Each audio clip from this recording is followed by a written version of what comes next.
Christophe sur France Maghreb 2. Bonjour à toutes, bonjour à tous, ravi de vous retrouver sur France Maghreb 2. C'est parti pour votre grand forum, le LGF, votre émission de référence qui vous emmène jusqu'à 18h. Et nous sommes aujourd'hui le lundi 25 avril, le lendemain. Et depuis hier soir, nous avons un nouveau président, un président réélu. Et c'est Emmanuel Macron qui est réélu président de la République.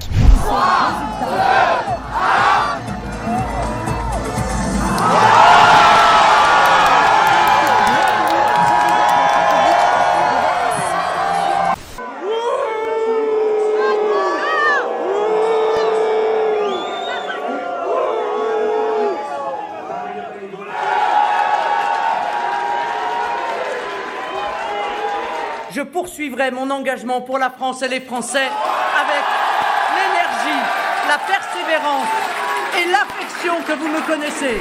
Hélas, hélas, hélas, c'est la 8e fois que la défaite frappe le nom de Le Pen. Le 3e tour commence ce soir. Les 12 et 19 juin ont lieu les élections législatives. Vous pouvez battre M. Macron et choisir un autre chemin.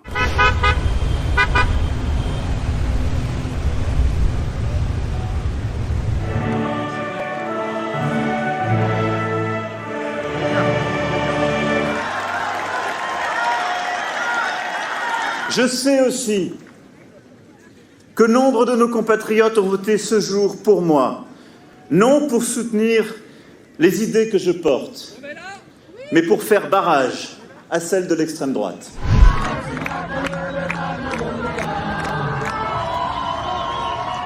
Et il y a eu des incidents un petit peu partout en France, y compris à Paris, après l'annonce donc de la réélection d'Emmanuel Macron hier soir, réélu avec 58%, 41% pour Marine Le Pen.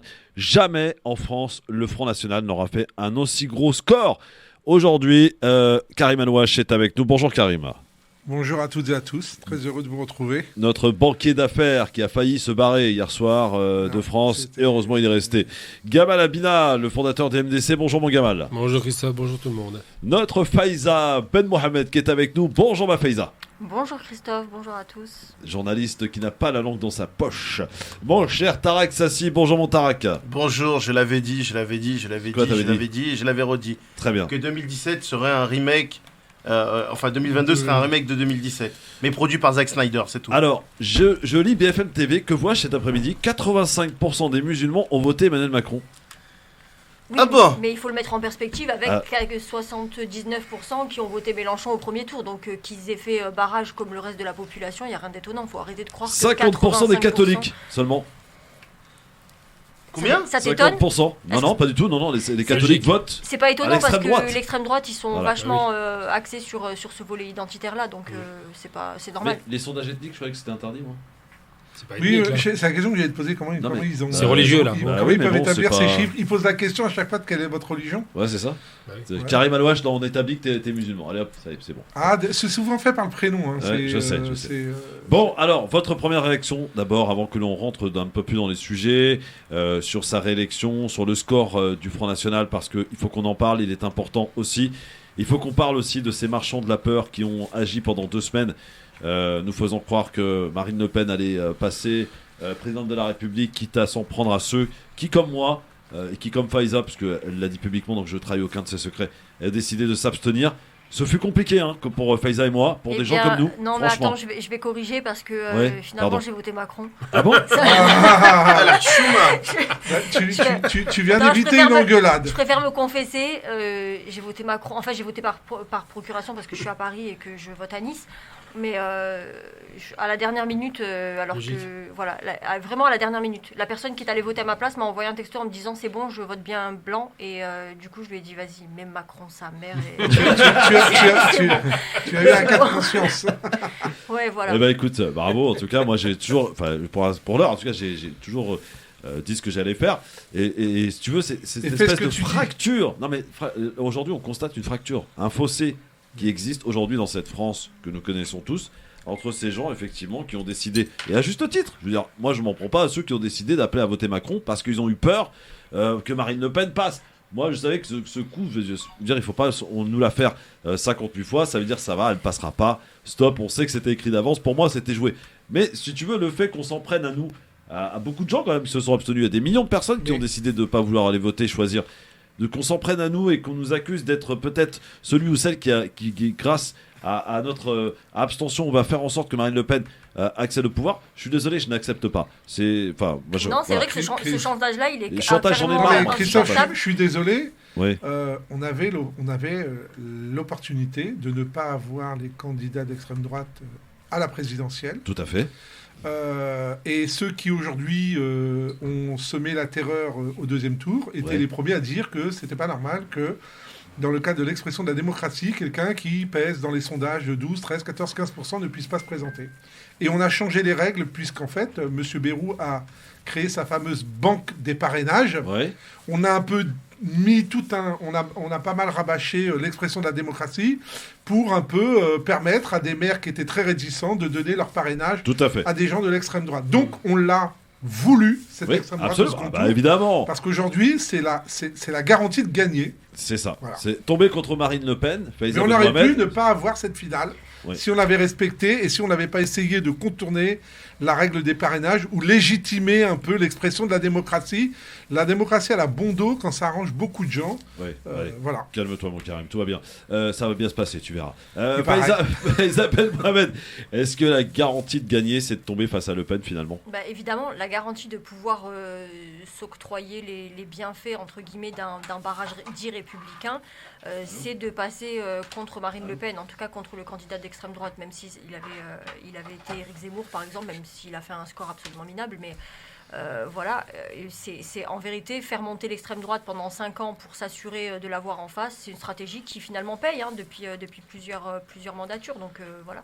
Alors et maintenant, mon Gamal, tu as envie de dire tout ça pour ça en fait ? Non, je dis pas tout ça pour ça parce que j'ai pas cette réaction. Moi, je suis pas en colère, ça m'intéresse pas la colère. Moi, je suis très en colère. Je te le dis. Non, je suis pas. Je comprends ta position et je n'incrimine pas ceux qui ont pas voulu aller la pince au nez pour voter Macron.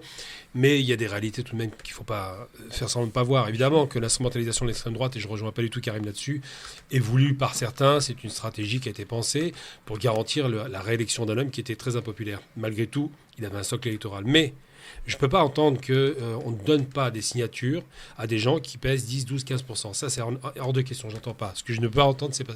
Ça, c'est un délit de démocratie et c'est pas acceptable. Ils doivent pouvoir participer. Moi, je suis pas du tout d'accord. On ne change pas les lois. C'est pas parce qu'on aime une équipe sur le terrain personne n'a changé. Non, c'est les règles du football. Non, mais il a raison. Non, je suis pas d'accord. Non, Marine Le Pen. Je vais jusqu'au bout de mon propos. Il y a des règles. S'ils n'avaient pas leur signature, c'est que les gens avaient honte de leur donner. Non, ça s'appelle de la dictature déguisée. On ne peut pas empêcher des gens de se présenter parce que, soi-disant, entre copains, on se file des signatures. Et Bayrou a eu raison de donner les signatures. Est-ce que toi, tu peux te présenter ? Attends, justement, c'est là où il y a un problème. Moi, je suis contre. Et quid des autres candidats qui n'ont pas eu les signatures ? Tous les petits candidats qu'on a reçus ici qui n'ont pas eu leur signature. Je vais essayer de terminer, Gamal. Écoutez, malheureusement, je reste que moins d'1 heure, donc c'est pour ça que je voulais dire vite. Voilà, donc ce que je veux dire, c'est que je considère que les signatures le principe de signature qui n'existe nulle part dans le monde est une privation de démocratie. Ça, c'est une réalité. Ensuite, c'est pas parce qu'on donne ou ne donne pas les signatures que le mal n'existe pas. Je suis désolé, l'extrême droite, depuis 50 ans maintenant, ça fait 50 ans qu'ils existent, depuis 72, l'extrême droite, enfin, la nouvelle extrême droite, il y en a une avant avec Poujade, cette extrême droite existe et dure. Et le problème, c'est pas de se dire on est passé à côté de la catastrophe. Même Faiza, dont on ne peut pas douter de son honnêteté et de sa rectitude par rapport à sa position politique, a fini par voter Macron parce qu'elle sent, et tout le monde l'a senti, que cette extrême droite est aux portes du pouvoir. Alors on va refaire très rapidement l'historique. Il y a 20 ans, Le Pen père, le 21 avril, avait fait 19%, 18 ou 19% au second tour avec barrage républicain. Ensuite, 15 ans plus tard, sa fille fait 35% au second tour. La progression est faramineuse. Et là, elle continue à progresser avec une expression 41%, alors qu'elle a été nullissime dans sa campagne, qu'elle s'est faite atomiser devant Macron et que Macron, qui était détesté par les Gilets jaunes et beaucoup de gens de gauche, finit par l'emporter devant une femme qui est tellement mauvaise que les gens ne lui font pas confiance. Donc je suis désolé, quand on est à 42%, on est à 8 points de la réussite, c'est-à-dire qu'avec une telle progression constante, dans 5 ans, c'est bon. Dans 5 ans, elle passe. Alors aujourd'hui, la question qu'on doit se poser, c'est quoi ? Est-ce que Le Pen est forte ? Réponse, non. Le Pen n'est pas forte. Ce qui est faible, c'est ses opposants. Ce qui s'est passé au premier tour de cette élection, logiquement, et là on va discuter de choses qui fâchent, parce que je vais quand même balancer des bombardiers là aujourd'hui. Logiquement, non mais je vais taper fort, c'est bon ça. C'est inadmissible ce qu'on a vu là et ce qu'on voit aujourd'hui. ça aurait dû être Mélenchon qui nous a fait les yeux doux et qui devait passer. Je finis mon propos. Et Mélenchon a fait les yeux doux au quartier et n'est pas passé parce qu'évidemment, à gauche, ils se sont chamaillés. Ça, c'est une réalité. Deuxième chose, on constate, et là, je le dis en public dans une conférence il n'y a pas longtemps. Je ne suis pas d'accord avec toi là-dessus.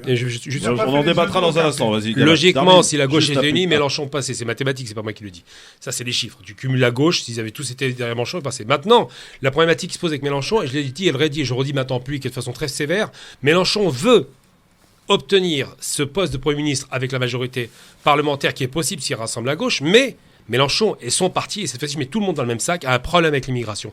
Où sont les Noirs et les Arabes? À part Obono, qui est la Libye classique, elle est femme, elle est noire, il y a l'effet états-unien, donc on se dit Obono, ça passe. Tous les Noirs et les Arabes... Elle n'est pas musulmane. Mais ça, c'est encore le débat. Mais c'est vrai que chez lui, c'est important. Il a raison. Et moi, je dis aujourd'hui, j'ai une amie, que vous connaissez, je ne donnerai pas le nom, mais vous la connaissez, qui vient d'être écartée de sa propre zone d'influence dans laquelle elle travaille. Très fort, d'ailleurs. Et j'ai beaucoup d'amitié pour elle, qui est... Il se trouve qu'elle est arabe, algérienne, musulmane. Et elle devrait se présenter. Elle a été écartée de façon autoritaire pour mettre un gamin de 20 piges, alors je lui disais à l'époque, ton parti a un problème avec la couleur, apparemment ça commence à se vérifier. Et pourtant elle a bossé. Et elle a bossé comme elle s'est battue. Elle a bossé comme une folle. Elle a défendu son chef, alors qu'il n'était pas forcément le meilleur à ce poste. Eh bien, ça doit être dénoncé. Moi, l'extrême droite qui monte et qui est visible, on la connaît. Mais l'extrême droite qui est invisible, je finis mon propos. J'ai la pub, moi, dépêche-toi. Juste l'extrême droite invisible dont on ne parle pas, c'est ces réflexes racistes qui font que chaque fois qu'un parti présente un candidat, il faut qu'il soit dans une circonscription où il y a un peu de couleur. Mais sinon, c'est des parachutages d'Européens et c'est intolérable. Allez, dans un instant, on débat avec vous. 01 40 33 9000. Ça y est, nous avons un nouveau président. C'est parti. Est-ce que le peuple français a pris 5 ans ferme? À tout de suite. Merci d'être avec nous en direct sur votre radio France Maghreb 2 en ce lendemain d'élection présidentielle et la victoire d'Emmanuel Macron qui a été réélu donc avec 58% hier face à Marine Le Pen qui a recueilli 41%. Vos avis maintenant pour savoir qu'est-ce qu'on fait?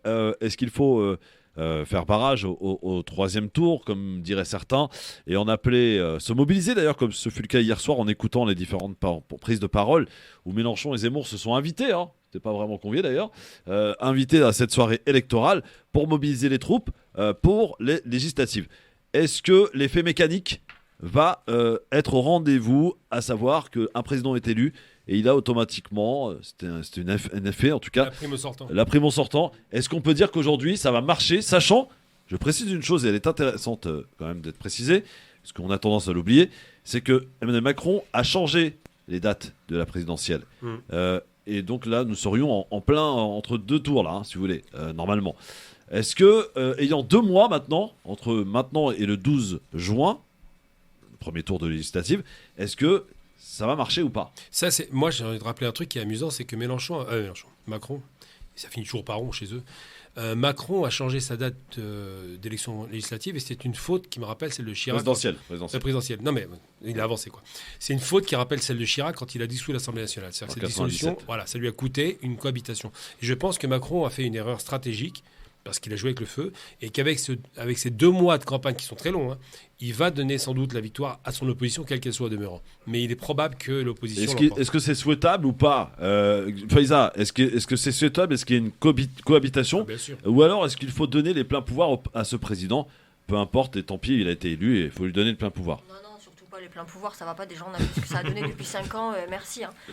Non, la cohabitation, ça peut être une bonne solution. En plus, faut pas tirer de plan sur la comète. En vérité, c'est pas parce qu'il vient d'être réélu que d'office il est assuré d'avoir cette majorité. Je pense qu'il va être en grande difficulté pour ces prochaines échéances législatives. Il faut se rappeler que notamment il y a certains partis qui viennent d'enregistrer une débâcle, comme les Républicains, mais localement dans les élections municipales et législatives, tout ça, ils sont très implantés, ils ont quand même une base électorale. Je pense notamment, moi localement à Nice, je me leurre pas et je sais que dans mon département en tout cas, les députés qui seront réélus seront encore des députés républicains. Il y a des chances. Non, Estrosi est passé République en marche. Estrosi n'est pas député. Il est maire. Il a quand même une majorité, il a quand même une influence sur Nice. Il a une influence sur Nice, mais la députée de sa circonscription, c'est Marine Brunier aujourd'hui, et elle est les Républicains, elle est toujours au parti. Moi, je vous rejoins tout à fait. On ne peut pas comparer l'élection présidentielle et ce que j'appelle les élections locales. Ouais. Et même si député, c'est une représentation nationale, ça reste une élection locale puisque tu es élu sur le terrain. Oui, mais l'effet mécanique quand même. Moi, en Seine-Saint-Denis, déjà, j'ai pas vu les militants LREM faire campagne. Très, très rarement, ou de manière très ponctuelle. Ils ont plutôt fait campagne sur Telegram et un peu les réseaux sociaux, mais très, très, très discret. Ou faire des selfies. Alors, ils vont au marché très tôt le matin, en semaine, jamais le week-end. À 8h du matin, quand il n'y a personne, ils font un selfie ou deux, et puis après, ils se barrent et ils vont aller revendiquer. En fait, j'ai vu plus des gens qui allaient justifier ou revendiquer un investissement qu'autre chose. Et d'ailleurs, là, j'ai vu que c'était en train de se battre, parce que moi, j'ai fait, toi, t'as pas fait, moi, j'ai fait, toi, t'as pas fait. C'est comme d'hab, c'est open bar, donc c'est la bagarre. Aux législatives, les partis traditionnels sont très implantés localement. Ça va être très difficile de les battre, surtout quand on est LREM et qu'il y a eu un vote... Quasiment la moitié de ceux qui ont voté au deuxième tour pour Macron, faut être honnête, l'ont fait pour bloquer l'extrême droite. Oui, et surtout, il faut rappeler quelque chose, c'est qu'en 2017, c'est vrai que il a obtenu une large majorité, mais parce qu'il se présentait comme le président du Nouveau Monde, avec des personnalités qui étaient issues de la société civile, des gens mais qui il a menti, il n'a pas fait la politique autrement. Non, bien sûr, mais des gens, les députés en tout cas, qui les députés, les députés qui aujourd'hui siègent depuis 2017 et qui vont terminer leur mandature là, c'est des gens qui étaient, des gens comme nous, tous se représentent. Alors il y en a beaucoup. Il y en a que 30. Justement, alors il est là le problème, c'est qu'ils se représentent. Les gens se sont quand même rendus compte au bout de 5 ans que on s'est un peu foutu de notre gueule. Donc du coup, cette stratégie du nouveau monde, de réinventer la politique, blablabla, même si hier il a un petit peu dit ça aussi dans son discours, je vais gouverner autrement. Ça va pas le faire. Faut creuser. Dans ce nouveau monde, il y avait beaucoup d'anciens PS, d'anciens ceci, d'anciens cela. C'est pas le problème, Karim. Le problème, c'est que Macron arrive. Très peu venaient en réalité de la société civile. C'est pas vrai. Est-ce que je peux parler en tant que Tarek, parce que j'entends pas beaucoup. Notamment, je vais vous dire un truc. Vous savez, le téléphone commence à sonner. Je vous le dis honnêtement. Il y a plein de candidats qui commencent à m'appeler pour les législatives, etc. On va les recevoir évidemment, et puis tous les partis, comme d'habitude, on fera notre taf. Mais attention, on va suivre de très près le parachutage. Parce que là, on peut dire que là, pour le coup, tout le monde est d'accord pour faire du parachutage. Parachutage, merci. Que ce soit d'ailleurs chez LREM, mais aussi la France Insoumise. Bien sûr. La France Insoumise qui, quand même, a fait un coup de bête, quand même. Je crois que Garrido est parachuté à Bobigny, non ? Avec son intervention juste la veille du débat, ça a été un coup de maître. Sauf que maintenant, attention, on connaît les investitures et on voit qu'il y a pas mal de parachutage.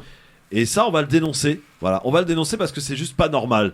Il y a des gens qui sont implantés localement, qui font le taf depuis des années, Montarac, et qui connaissent la circonscription, et qui se font doubler par des gens qui arrivent de nulle part. Tout à fait. Et qui tout prennent à fait, la place. tout à fait. Je pourrais en parler. En plus, c'est ce qui se passe en ce moment dans notre circonscription avec une certaine Véronique Chartier qui a toujours été avec nous sur le terrain et qui aujourd'hui n'a pas d'investiture de la part de ses partis, que ce soit le MoDem ou la majorité présidentielle, alors qu'elle est là, elle s'est bougée avec nous, elle a pris des risques et on va nous parachuter quelqu'un qui ne connaît rien au terrain dans la 17e circonscription. Moi, ce que j'aimerais faire en fait une petite parenthèse. Dans les déplacements présidentiels qu'il y a eu là, ces derniers mois, est-ce que vous en avez vu un seul dans les arrondissements de Paris ? Non. Aucun. Il n'a pas fait campagne. Aucun. Il en a fait un à Saint-Denis. Oui, tu y étais d'ailleurs. Oui, j'y étais. Il en a fait un à Saint-Denis où il y a eu de l'entre-soi, on a pistonné, on a montré un tel, on a montré qui voulait. Non mais attendez, il y avait des boucles LREM où on allait recruter les gens. Mais j'y étais dans une d'elles. J'y étais dans une d'elles. Alors, soi-disant, quand on s'inscrivait, on avait des chances de parler. J'ai parlé à Vla les ministres, Elisabeth Borne, Moreno, Chiappa, je suis en contact avec Darmanin. Tout ça sert à rien parce que ces gens-là te font en fait des promesses dans le vide, ne savent pas en fait s'ils vont être reconduits. Donc la seule personne qui peut nous garantir quelque chose et que j'ai décidé de la rencontrer, c'est Emmanuel Macron. Mais à 3 reprises, moi et Mohamed Bader, on a été dégagés du premier rang pour qu'on ne pose pas notre question. À 3 reprises, on a été collés, même à un moment sur une baie vitrée. Et moi, j'ai quand même fait entendre ma voix sur le Conseil national des villes, sur la politique de la ville et sur le crack dans nos arrondissements. Qu'est-ce que vous comptez faire ? Donc la seule chose qu'il a trouvé à me dire, Emmanuel Macron, en me fixant, c'est « Vous inquiétez pas, on va tout renouveler ». Donc, quand c'est pour parler avec un blédard qui lui dit « Ah, monsieur le président, je suis content, monsieur le président », là, il parle parce que ça le fait valoir. Mais quand on part sur des questions techniques... Il n'y a plus personne. Voilà, il n'y a plus personne. Les services d'ordre, Karim est avec nous. Voilà. Bonsoir, Karim. Bonsoir Christophe, bonsoir à tes invités. Moi je voudrais dire 3 choses vite fait. Moi j'ai voté Macron en bouchant le nez, parce que je n'avais pas le choix, parce que voter Le Pen, comme je l'ai dit l'autre jour, c'était contraire à ma dignité. Je veux pouvoir me regarder dans une glace jusqu'à la fin de mes jours, donc je ne peux pas voter Le Pen. Ça, c'est la première chose. Oui. Moi, je fais un constat. T'aurais pu t'abstenir aussi, hein, tu sais. Non, parce que m'abstenir pour moi, me concernant, c'est donner une voix à Le Pen. Arrêtez vos conneries, c'est n'importe quoi. Enfin bref, maintenant c'est passé. La deuxième chose, moi ce que je constate, c'est que Macron, il a commencé son mandat, il y avait un groupe d'extrême droite, il finit, il y en a 2. 3, donc je sais pas combien il y en aura en 2027. 3. Dupont-Aignan aussi. Dupont-Aignan aussi, hein. Attention. Dans ces cas-là, il a commencé avec 2, il finit avec 3. Donc j'espère qu'ils seront pas 6 en 2027. Hein. Maintenant la troisième chose, parce que comme tu disais toi, Christophe, l'extrême droite, je me rappelle qu'on avait même dit qu'on avait un paquet de voix à lui donner pour qu'elle puisse atteindre le nombre de parrainages, etc. Et puis arrivé entre les 2 tours, c'était redevenu l'extrême droite. Enfin bref, c'est toujours la même manipulation. Mais moi, ce que je veux dire, c'est que moi, ce coup-ci, je me ferai pas avoir. Bien que je dis ça à chaque fois, puis je finis par voter, mais là, je crois que je vais tenir bon. S'il n'y a pas un minimum, je dis bien, s'il n'y a pas un minimum de 20% des gens issus de la majorité dans cette coalition de gauche, moi, je m'abstiens. Parce que ça commence à bien faire. Moi, je veux vendre cher ma voix. Parce que je sais très bien que quand... Je vais citer 3 personnes, mais ça va être leur remplaçant. Moi, je ne veux pas, pendant 5 ans, me faire humilier, insulter, stigmatiser par les Schiappa, les Blanquer, les Darmanin et tout ce qui s'ensuit. Ils font du moindre fait. Dès qu'un musulman grille un feu rouge, ça devient un problème national. Tu comprends? Je veux des gens capables de parler en mon nom parce qu'ils savent ce que c'est que la stigmatisation et qui me défendent au niveau du Parlement et qui puissent bloquer les lois islamophobes. S'il n'y a pas un minimum de 20%, je dis bien de 20% de gens issus de la diversité, moi je ne voterai pas à gauche cette année. Voilà. Très bien. Merci mon Karim. 01 40 33 9000. Alors, beaucoup se sont abstenus. Alors, par un petit côté drôle parce qu'il faut bien un peu rigoler.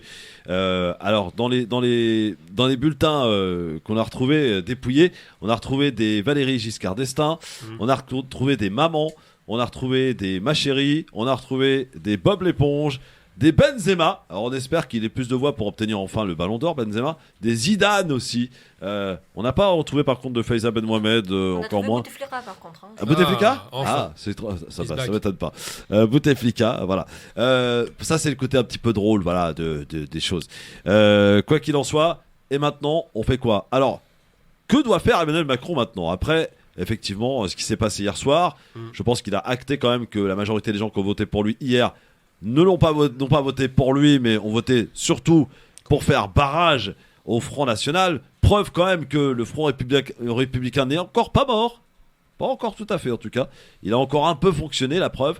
On en reparle dans un instant avec vous au 01 40 33 9000. Est-ce que vous êtes déçu ou pas de cette réélection? Vous êtes soulagé? Dites-nous dans quel état d'esprit vous êtes aujourd'hui. 01 40 33 9000, c'est le grand forum avec nos amis qui sont avec vous jusqu'à 18h.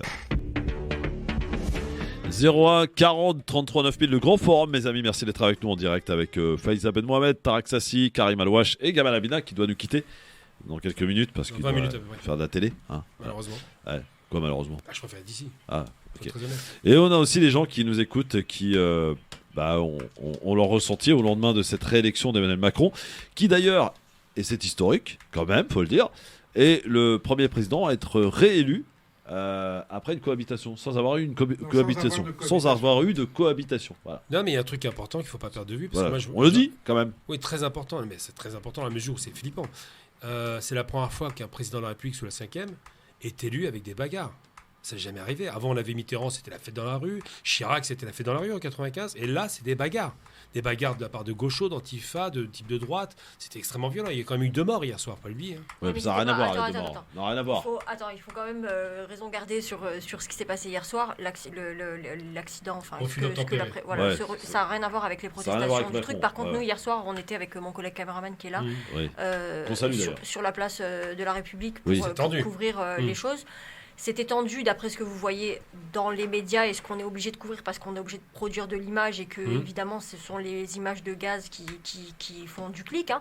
Mais c'était pas non plus la folie sur la place de la République. Il y avait quelques centaines d'excités. La police a chargé 3 ou 4 fois. Usage de gaz lacrymogène, certes, quelques jets de projectiles de bouteilles, mais c'était pas non plus la révolution. Mais justement, non, c'est pas la révolution, mais c'est ce que je dis. Ça n'a jamais arrivé. on n'a jamais vu d'échauffourée après une élection. Non, mais à Nantes, il y a eu la bagarre. Je te jure, Gamal, que quand en fait, nous, je vais t'expliquer. C'est qu'à Nantes, il y a eu aussi des échauffourées.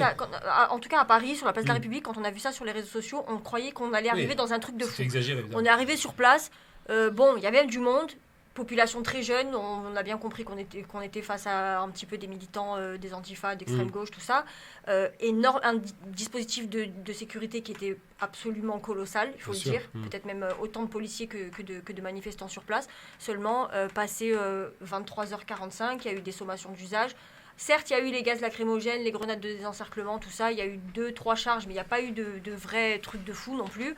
Alors oui, il y a eu cette manifestation, oui, il y a eu cette protestation, mais il n'empêche que hier soir, il faut vraiment raison garder sur les événements qui sont produits. C'est bien de le dire. Non, mais c'est bien de le dire. Mais Christophe, il y a eu Nantes, il y a eu Paris, il y a eu 2-3. C'est la première fois que ça arrive. Même si c'est marginal, même si c'est évidemment, c'est pas. Alors, est-ce qu'on peut parler on va accueillir Lamia d'abord d'Alfortville. J'aimerais qu'on pose la question parce qu'on a vu apparaître, et Mélenchon d'ailleurs a parlé de président mal élu. Est-ce que Emmanuel Macron est le président mal élu? Lamia, attendez, on en parlera. 58% Lamia, être mal élu. Bonjour. 58% faut pas abuser, quoi. Lamia, bonjour. Calme-toi, Tarek. Oui, bonjour Lamia. À toutes. Bonjour Lamia, bienvenue à vous. On vous écoute. Merci. Alors, moi, c'était pour vous dire, j'étais comme Faiza, donc je ne voulais absolument pas mettre ma voix pour Macron. Oui. Et t'as voté Macron du coup? Non. Non, je suis plus résistante que toi. C'est bien, Lamia. La mort dans l'âme. Non, mais ça veut dire que devant le bureau de vote, j'avais mon fils avec moi qui me dit qu'est-ce qu'on fait. Je fais écoute, en ton âme et conscience, tu votes. Voilà, c'est à toi de savoir. Moi, perso, je peux pas te dire de voter Macron parce que moi-même, je peux pas le faire. Je peux pas. Et, franchement, c'était impossible. Impossible. Il a fini par voter blanc aussi. Mon mari a voté blanc. Les deux autres ne sont pas partis voter. Ils se sont abstenus parce que, pareil, dégoûtés des résultats du premier tour. Et mettre un bulletin Macron avec tout ce qu'on a subi et tout ce qu'on risque de subir encore, franchement, c'est au-dessus de mes forces. Bon, eh bien, donc un peu déçu, surprise. Dans quel état d'esprit vous êtes aujourd'hui? Pour l'anecdote, oui. J'étais dans une asso de distribution de repas, donc à 20h, on était en plein rush, et honnêtement, les résultats d'élection, on s'en foutait un petit peu zappé. Ma fille m'appelle et me dit, c'est Le Pen qui est passé. Et là, j'ai eu un coup, et puis tout le monde a vu ma tête, on sait qu'il y avait une mauvaise nouvelle, pas celle-là en tout cas, et je dis non, c'est pas possible. Et là, je me suis rendu compte que, mine de rien, au fond de moi, j'espérais quand même que ce soit lui qui passe, même si je voulais pas lui donner ma voix, pour me sentir bien en fait pendant ces 5 ans, je peux dire j'ai pas contribué. Voilà. Ouais, mais du coup ce coup de stress, il t'a fait comprendre la sensation que tu aurais eu si on avait eu une catastrophe. Après, il faut pas te sentir coupable du fait de pas avoir voté pour Macron. Hein. Absolument. Vous êtes 2,2 millions. Et soit 6,38%, je crois, j'ai fait l'article ce matin, selon le ministère de l'Intérieur, à vous être abstenu, donc à avoir voté blanc. Ouais. Donc c'est pas la 2,2 millions 2,2 millions sur le vote blanc. Plus de 700 000 sur le vote nul. Alors tout ça, c'est les gens qui ont voté des papiers toilettes, des pièces, des trucs et tout. Il y a eu plein de trucs bizarres. On est à 3 millions. Mais c'est quand même. On est à 3 millions, quoi. Voilà. C'est dommage que ce soit pas comptabilisé. Moi, je voulais absolument voter blanc pour que ma voix, même si c'est pas comptabilisé, mais qu'elle puisse envoyer un message. C'est un signal et fort. Ni l'un ni l'autre. En tout cas, on a vu que vous avez voté, c'est important. Merci beaucoup, en tout cas, Lamia et Sarah Abdolek. Merci à vous. Shalba ou Halia ce soir? Pardon? Shalba ou Halia ce soir? Shalba. Ah, Shalba. Vous en avez pas marre de la Shalba, de la Halia là? Normalement, à la fin du Ramadan, plus personne fait la soupe. Bah ouais, c'est ça, c'est ce qu'elle avait posé comme question. Vous avez pas marre de la Shalba? Si, la vérité, on en a marre. Mais le soir, elle nous manque si elle n'est pas là. La Halia est plus riche. Vous allez commencer à préparer les gâteaux cette semaine, hein? Je travaille, je suis le week-end dans cet asso, donc franchement, ça va être compliqué, mais je vais quand même essayer juste pour... en tout cas, Sarah Abdolek, merci beaucoup, Lamia. Merci beaucoup, Sarah Abdolek. 01 40 33 9000. 01 40 33 9000. Ah, on va ouvrir les débats dans un instant. Même maintenant, tiens. Jean-Luc Mélenchon a été hier un invité surprise dans cette soirée électorale, où il a encore une fois investi les législatives et rappelé l'importance de se mobiliser. Et il a eu ce propos de président mal élu en parlant de Emmanuel Macron. Alors, évidemment, il faut regarder un petit peu les chiffres, et c'est selon, évidemment, de la manière dont on les regarde qu'on peut considérer si oui ou non il a été le mal élu. Je crois qu'il faut remonter à 1969 pour retrouver une telle abstention. Et une telle, comment dirais-je, abstention importante. En 69, on se rappelle que le Parti communiste qui pesait à l'époque, c'était à l'époque de Georges Pompidou, je crois, et l'adversaire était, de mémoire, aidez-moi là, les anciens là. Qui était face à Pompidou en 69? J'étais pas né. Ah bah voilà, mais il n'y a plus personne qui parle là. Ouais, et voilà, merci. Ah, voilà. T'aurais demandé à Pierre-Henri, t'aurais répondu. Oui, laisse-le où il est. Les communistes qui, à l'époque, pesaient, avaient fait appel pour ne pas les voter. Et donc, pour le coup, on avait une abstention importante et record. Voilà, c'est pour ça qu'on peut parler, si on regarde ce prisme-là, d'un président mal élu. Pour autant, est-ce que ça va changer les choses de toute façon, qu'il soit bien ou mal élu? Il est élu, basta. Tarek, t'étais pas d'accord avec ça? Non, je suis pas d'accord, parce que déjà, rien qu'au premier tour, il est allé jusqu'à 30%. Quand on compare avec les autres présidents au premier tour, c'est quand même un gros score. Et 58%, il faut arrêter de se leurrer quand même. Hollande, il n'a pas été élu à 58%. Sarkozy n'a pas été élu à 58%. Ça fait 2 fois au deuxième tour. Ça fait 2 fois au deuxième tour qu'il est. Et vous savez très bien que je suis pas un macroniste, mais faut regarder la réalité en face. Faut regarder la vérité. Il a une assise déjà premièrement, et puis deuxièmement, il y a des gens qui se sont convaincus pour voter pour lui. Et tu verras que dans cette grande assemblée dite républicaine qu'on appelle le vote Castor, il y a beaucoup de gens qui, au fur et à mesure, vont aller vers la République en marche, même des élus de gauche et de droite qui vont se rassembler vers la République en marche. Attends, je peux répondre à ça parce que je vais pas rester longtemps. Oui, président mal élu, Cabal. Oui, largement mal élu. Largement, parce qu'il faut être très clair. Quand Chirac est très bien élu, il est à 82%. Non. Ça, c'est une élection bombardier parce qu'il bénéficie du bloc républicain, de ce fameux front républicain. Absolument. Il a fait la politique la plus à droite. Je comprends pas ce que tu dis. On parle de vote pour l'instant, on parle pas de la politique. Donc reste sur le sujet, s'il te plaît. Donc Chirac fait un carton en termes d'élection parce qu'il est soutenu par tout le monde. Macron en 2017, c'est déjà inquiétant parce qu'il fait 35% pour Le Pen et pourtant il est tout neuf. Mais là, je suis désolé, s'il avait été bien élu, sachant, et tu tiens pas compte du vote des abstentionnistes qui sont très importants, c'est un record, des votes blancs, c'est un record, du fait que le Front républicain, qui a quand même été lancé par tous les partis, n'a pas été suivi, il a été mal élu, parce que lui, il a une base électorale qui est solide, je te l'accorde, il a sifflé à droite et à gauche, mais un vote aussi ridicule face à Le Pen à 42%, je suis désolé, Le Pen 42%, c'est monstrueux, c'est l'extrême droite la plus puissante d'Europe aujourd'hui, avec un pays où il y a le plus d'immigrés. Donc je suis désolé de te dire, il est mal élu, c'est la conséquence d'une politique délétère durant 5 années qui ont conduit à ce que des arabo-musulmans aujourd'hui en France soient capables de dire je vote Le Pen. C'est ça, être mal élu. S'il avait été bien élu, au mieux c'était l'abstention.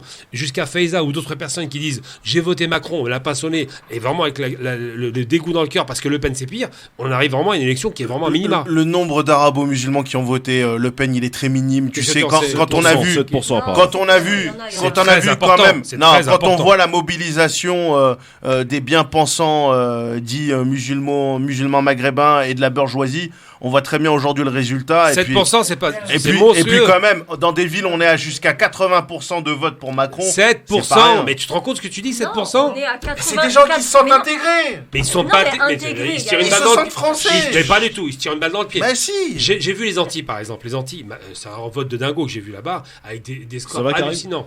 Ça, ce sont de tristes réalités. C'est qu'aujourd'hui, le prisme de la lecture politique a tellement bougé que les gens ne comprennent pas à qui ils ont affaire. Quand on a un peu de profondeur historique, quand on a plus de 30 ans, faut être gentil, 30 ans, voire 40 ou 50 ans, qu'on s'est tapé les ratonnades et qu'on s'est tapé les skinheads à Paris, qu'on s'est tapé Le Pen avec tous ses propos ultra haineux anti-arabes, qui étaient clairs à l'époque, eh bien, on n'aurait jamais voté Le Pen. Moi, j'ai un copain journaliste. Ça, je suis d'accord avec toi. J'ai un copain journaliste qui s'appelle Khaled Simohand.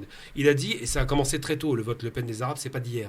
Ça a commencé par l'arrivée du phénomène Soral, qui a fait croire que c'était fashion d'être avec Le Pen, que Le Pen c'est un nationaliste comme le seraient les Algériens. Il a mélangé les genres. Et des gens ont commencé à croire effectivement que nous sommes des classes supérieures, intelligentes, bien éduquées. Les Khorotos et Valoriens, on va voter contre ces Khorotos. C'est ça qu'ils ont fait. Donc aujourd'hui on est là. Karim, je crois qu'il faut dire. Karim, est-ce que Macron est mal élu ou pas? Mais bien sûr qu'il est mal élu, parce que d'abord il n'y a pas d'adhésion au programme. C'est ce que j'ai dit à Castaner. Vous avez 5 ans pour transformer un programme. Ah oui, on rappelle que tu étais à la mosquée de Paris, à l'Iftar de la mosquée de Paris. Un programme d'adhésion.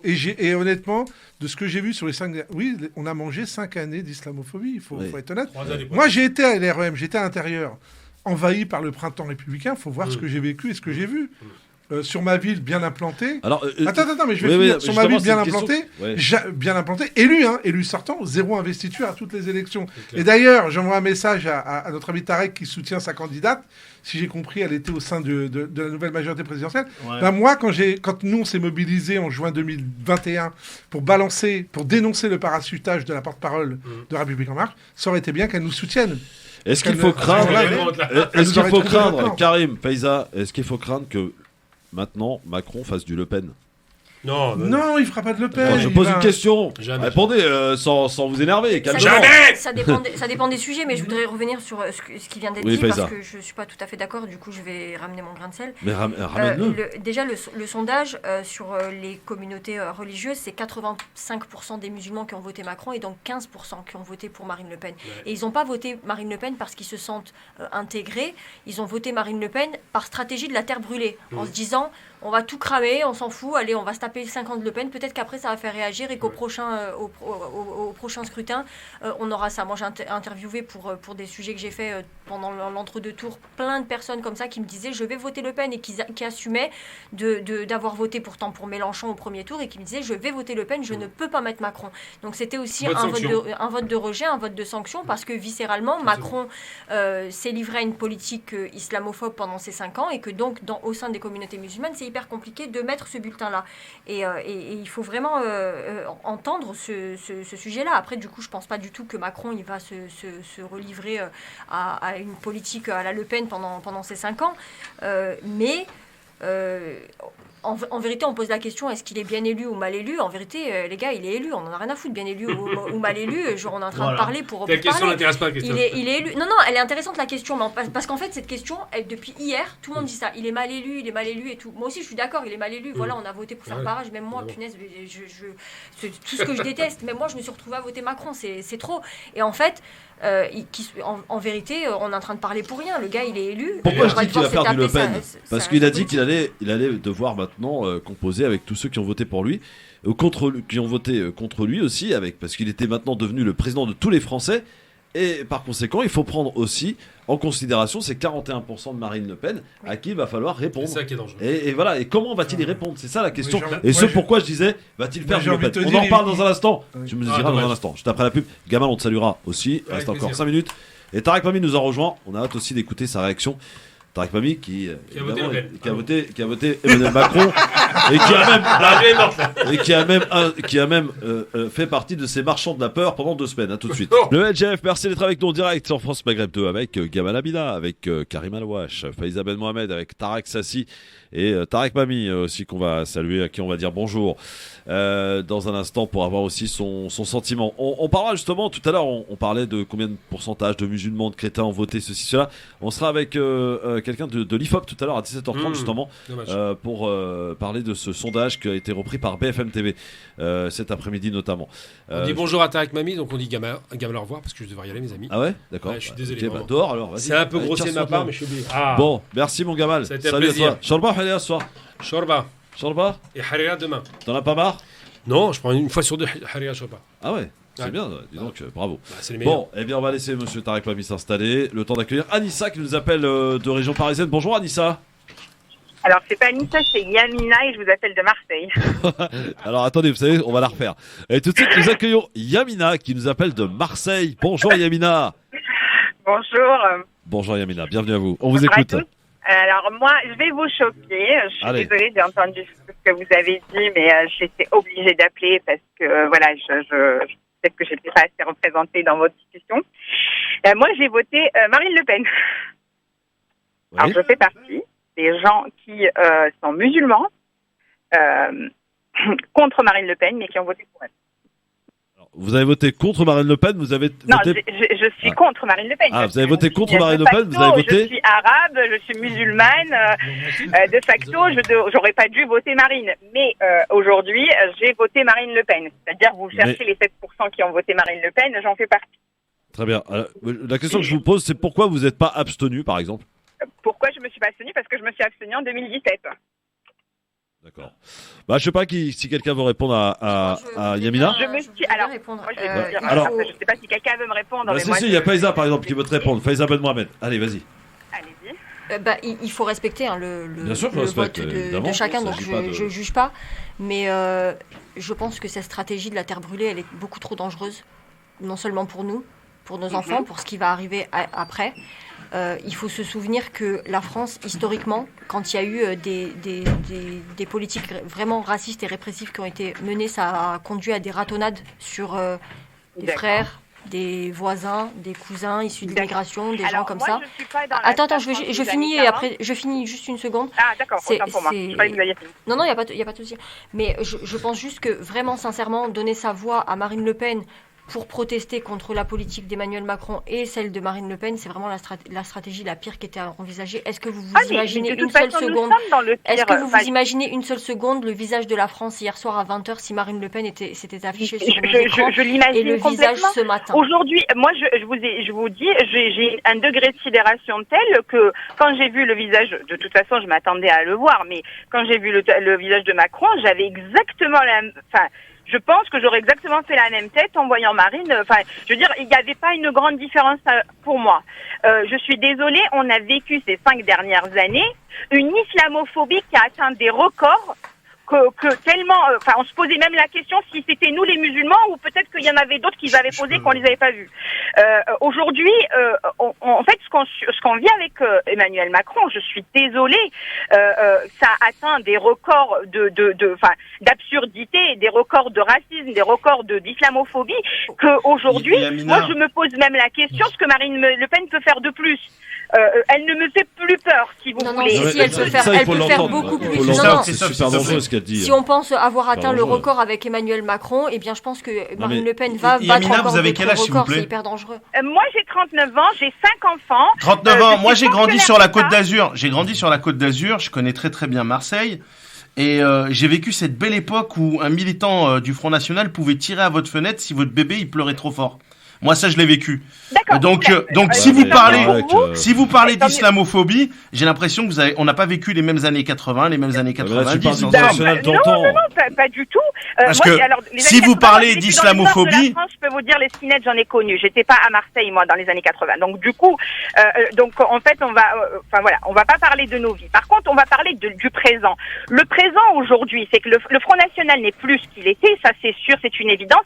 Alors, il y a un double discours. Soit il est plus que c'était, et donc on n'arrête pas de nous l'imposer, y compris Emmanuel Macron qui nous l'impose tout le temps en nous disant non, mais démocratiquement ils ont le droit d'être, ils ont le droit d'exister, il faut voter pour eux, il faut qu'ils existent dans le débat, et à la fin, dans les 15 jours où on est obligé de faire barrage, moi depuis que je vote, ça fait 3 ou 4 fois que je fais barrage au Front National, j'en ai marre.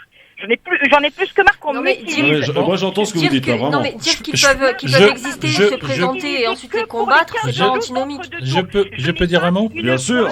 Alors Yamina, bougez pas, il y a Tarek Pabi qui veut vous répondre. Excusez-moi, juste pour vous dire ce point qui est très important pour moi, d'être réduite à faire barrage, comme vous l'avez si bien dit, de faire castor.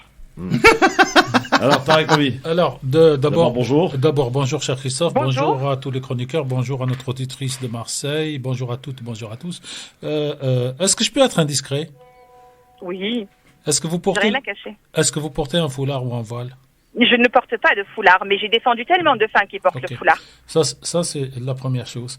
Vous avez 39 ans. Est-ce que vous avez une connaissance de l'histoire des ratonnades de la police et de l'extrême droite à Marseille en 74? Est-ce que vous en avez parlé? Non mais attendez. Non mais je pose des questions. Je ne justifie pas, madame. Ce qui se passe aujourd'hui avec Macron va rentrer dans l'histoire et on va le raconter un jour à nos enfants.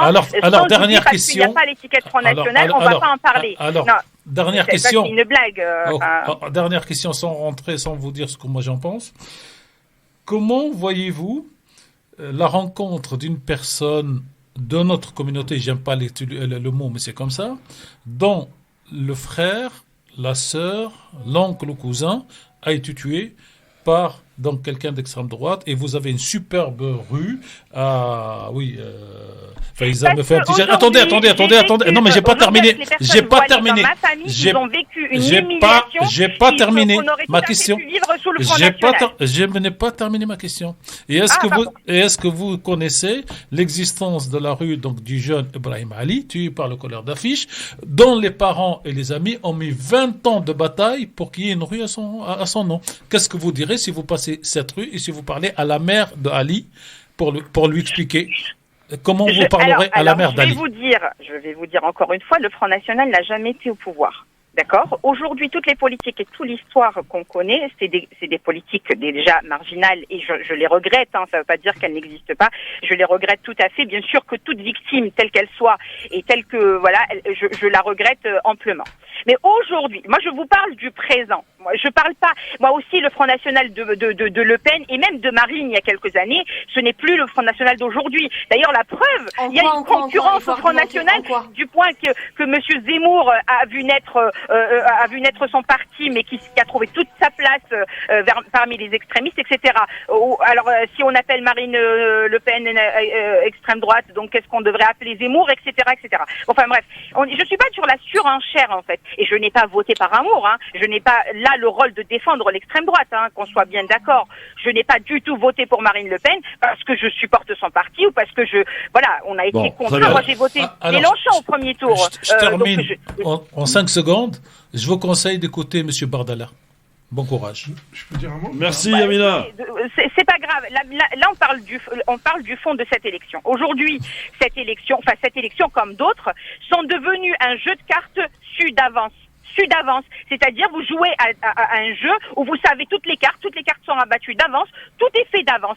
Et je pense que l'épouvantail qu'on nous met à chaque fois à nous, la communauté qui change en fin de compte le deuxième tour, c'est celui du Front National. Et pour répondre, juste pour étayer un peu ma thèse qui peut-être ne vous convient pas, je vais vous dire tout à l'heure, vous avez parlé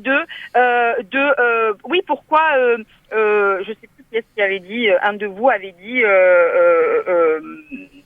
les personnes qui ont, est-ce que les personnes ont été utilisées, je n'ai pas vraiment retenu les propos que vous avez dit, mais en tout cas moi l'épouvantail là qu'on nous met à chaque fois pour qu'on nous utilise et qu'à la fin Monsieur Macron, parce que vous avez aussi parlé de Monsieur Macron qui ferait du Marine Le Pen, je crois que c'est Monsieur Christophe. Oui, j'ai posé une question. Je vous confirme que Monsieur Macron fera le Marine Le Pen pendant 5 ans. Pourquoi? Parce que tout simplement il espère que dans 5 ans ça sera un deuxième tour comme celui-là. Mais il ne sera plus là. Il sera plus là. Il n'a pas le droit. Alors raisonnez. Dernière chose, moi je vous invite à aller passer quelques semaines de vacances à Hénin-Beaumont. Je suis né à Douai, monsieur. Oui, non, d'aller à Hénin-Beaumont. J'ai grandi à côté d'Hénin-Beaumont. Oui, allez y passer quelques jours et allez chez monsieur Alliot Marie. Toutes les vacances, j'y vais, moi, à Hénin-Beaumont. Donc, je connais très bien la ville. Encore une fois, vous essayez d'aller sur un terrain de la peur. Non. Merci, Yamina. Merci. Il faut qu'on avance. Je suis désolé. On a écouté. Et c'est pas la peur. À un moment donné, il faut passer ce clivage extrême droite. Yamina, on vous a écouté. Il ne s'agit pas de vous juger. Non, on ne juge personne. Vous avez exprimé, vous avez dit ce pourquoi. Voilà. Merci. Moi, ce que je retiens, Karim El-Ouache, dans cette intervention, c'est qu'elle dit quelque chose d'extrêmement juste. Marine Le Pen ne fait plus peur. Non, mais c'est son choix et la démocratie. On l'entend chez beaucoup. Mais j'espère surtout que la classe politique va l'entendre. Après, moi, je suis d'accord avec ma collègue. La politique de la terre brûlée. On sait quand ça démarre, on ne sait pas comment ça se termine, quoi. Oui, et surtout, on peut pas prétendre à défendre, par exemple, Tarek Mania a évoqué la question des femmes voilées, on peut pas dire je porte pas le voile, mais j'ai défendu beaucoup de femmes voilées, et ensuite cautionner et mettre un bulletin de vote au parti qui veut interdire le voile dans la sphère publique, le parti qui humilie des femmes dans des hémicycles, les partis qui veulent pas les voir en sortie scolaire, les partis qui veulent pas les voir dans la rue, qui veulent pas les voir à la mairie, qui veulent pas les voir à l'hôpital. Mais qu'est-ce que c'est que ça ? Les sorties scolaires, c'est pas le Front National, c'est le Parti socialiste. Je crois que pour avoir conscience de ce que représente l'extrême droite, il faut avoir été jeune adulte ou adulte dans les années 80. Moi, j'étais étudiant, on en parlait avec le GUD et l'UNI. Quand vous avez vu ça, vous dites non. Nous, on a subi. J'étais étudiant à l'époque de l'affaire Malekou Sekine, même si ce sont des policiers. Je peux vous dire que c'était une période où il y avait déjà beaucoup de bavures policières. Rue Monsieur le Prince. Rue Monsieur le Prince. Et surtout, des combats face au Lascar de l'Uni et Malek du Osekine, c'est un policier. Non mais c'est ce que j'ai dit. J'ai dit, il faut pas mélanger, mais c'était le climat déjà qui était comme ça. D'ailleurs, cette police qui a voté majoritairement pour Marine Le Pen. Il y avait eu beaucoup de bavures policières à l'époque, énormément. Et moi, comme je suis ancien, comme dirait Christophe, moi j'ai débarqué dans ce pays à 17 ans en 74, 75, et début octobre, je sors de la fac de la Sorbonne dite de gauche. Je ne connaissais pas à l'époque les mots droite-gauche, je ne comprenais rien. Et je me retrouve au milieu de mecs avec des bâtons qui tapent tous ceux qui sortent de l'université de gauche. Et j'ai mis une semaine à comprendre gauche, droite, non mais vous imaginez la Sorbonne considérée comme une université de gauche. 74. Tarek Mami, première élection de Emmanuel Macron, avec toutes les questions qu'on en a évoquées tout à l'heure. Je vous le dis tout tranquillement, vous avez fait partie de ceux qui ont alimenté la marchandisation de la peur. En appuyant là où ça fait mal, en disant attention au danger, Marine Le Pen arrive. Franchement, tout ça pour ça, Tarek Mami. Christophe, je vais vous dire quelque chose. Et publiquement. Vous m'avez fait culpabiliser comme beaucoup d'autres millions de personnes. Non, je vais vous dire quelque chose et publiquement. Ça n'a pas marché, hein, même. Non, mais je vais vous dire quelque chose et publiquement. France Maghreb 2 est aujourd'hui sur l'échiquier politique l'une des rares radios qui a cette liberté de temps et d'expression. Tout à fait. Parce que moi, cette dame, si j'étais directeur dans France Maghreb 2 avec une autre mentalité, dès qu'elle dit je fais le Front National, elle ne passe pas à l'antenne. Ça, c'est pas de la démocratie après. Non, mais c'est de la démocratie. Après, allez sur CNews, allez sur Europe 1, allez sur France Inter, allez partout. Donc d'abord, nous avons la chance d'avoir fait le choix, d'avoir une liberté d'expression, j'allais dire, à la limite de la loi. Ça, c'est un. De ce que j'ai fait pendant 15 jours, cher Christophe, ce n'est pas de faire peur. Pas que vous, hein. Non, moi je parle pour moi. J'allais dire, je vais être vulgaire aujourd'hui, je m'en fous des autres. Moi, je parle de moi-même. Ce que j'ai essayé de faire pendant 15 jours, c'est de donner des éléments de pédagogie et de compréhension. Et je dis dans mon dernier édito, le premier principe reste le premier mot du triptyque de la République, liberté. Et j'ai terminé en disant que la liberté doit être forte à n'importe quel moment et que voter Macron, et vous vous rappelez très bien, cher Christophe, ne signifie pas qu'on est d'accord avec Macron, ni pour ce qu'il a fait, ni pour ce qu'il a fait, pour ce qu'il va faire. Donc ce que je fais, c'est pas de la peur, c'est de donner des éléments. Aujourd'hui, je souffle. Moi, j'ai... Vous avez peur, sincèrement ? Oui. Et hier, j'étais malade. Jusqu'à 17h30, jusqu'à ce que mes collègues journalistes commencent à me dire les premières sorties inverse ce que vous avez eu sur l'outre-mer. Et je vais vous dire un truc, Christophe. On se dit tout ici. Moi, je ne fais pas peur pour moi. Moi, je m'appelle Tarek Mami, je suis directeur de radio. Je passe ma vie entre des ministres et dans des avions. Et sans prétention, j'allais dire, pour me toucher, il faut venir me chercher, comme dit Macron. J'avais peur, et jusqu'à 18h et jusqu'à 20h, pour tous ceux qui, eux, n'ont pas les moyens de résister. Moi, je suis contre le voile. Et je suis un homme qui dit ce qu'il pense. Mais je ne veux pas qu'on touche une femme qui décide de porter un voile ou un foulard par des salopards, par des petits nazis, qui viennent, eux, décider de la vie des autres. C'est ça qui me faisait, moi, peur. Vous avez tout à fait raison là-dessus. La question est la suivante. Non, mais c'est ça qui me faisait, à moi, peur. Oui. Et c'est pour ça que pendant 15 jours... C'est la faute de qui ?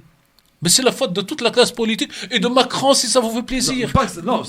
On n'est pas là pour me faire plaisir. Non, mais je vous fais plaisir, Christophe. Qui a souhaité être le second tour face à Marine Le Pen? Le système politique entier. C'est pas Emmanuel Macron? Non, c'est pas Emmanuel. C'est le système entier. C'est le mode de scrutin. C'est le non-changement d'un minimum de proportionnel. C'est le parti de gauche qui met Madame Hidalgo pour 2 points, pour que M. Mélenchon perde les 400 000 voix.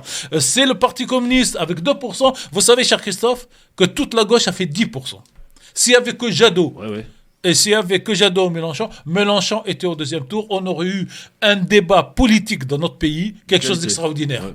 Et peut-être, je ne crois pas beaucoup, mais peut-être que l'écart aurait été moins, ou que M. Mélenchon, par la grâce de Dieu, puisque les musulmans ont voté pour lui à 69% au premier tour, aurait été élu. Donc, si vous voulez, pour moi, le risque, il est partagé par nous tous, et surtout par cette classe politique. Madame Hidalgo n'avait pas sa place à la présidentielle. On fait quoi maintenant avec ces 42% du Front National ? Alors, il faut maintenant, et on a 5 ans, et là je parle à tous ceux qui nous écoutent, pour d'abord nous construire entre nous, parce qu'il a fallu que ce soit M. Mélenchon qui ouvre sa bouche, lui qui parlait de torchon il y a 10 ans, pour que tous les musulmans votent pour lui à 69. Donc nous avons un travail d'auto-organisation. Ça, c'est la première chose. Et la deuxième, moi je suis macroniste à mort.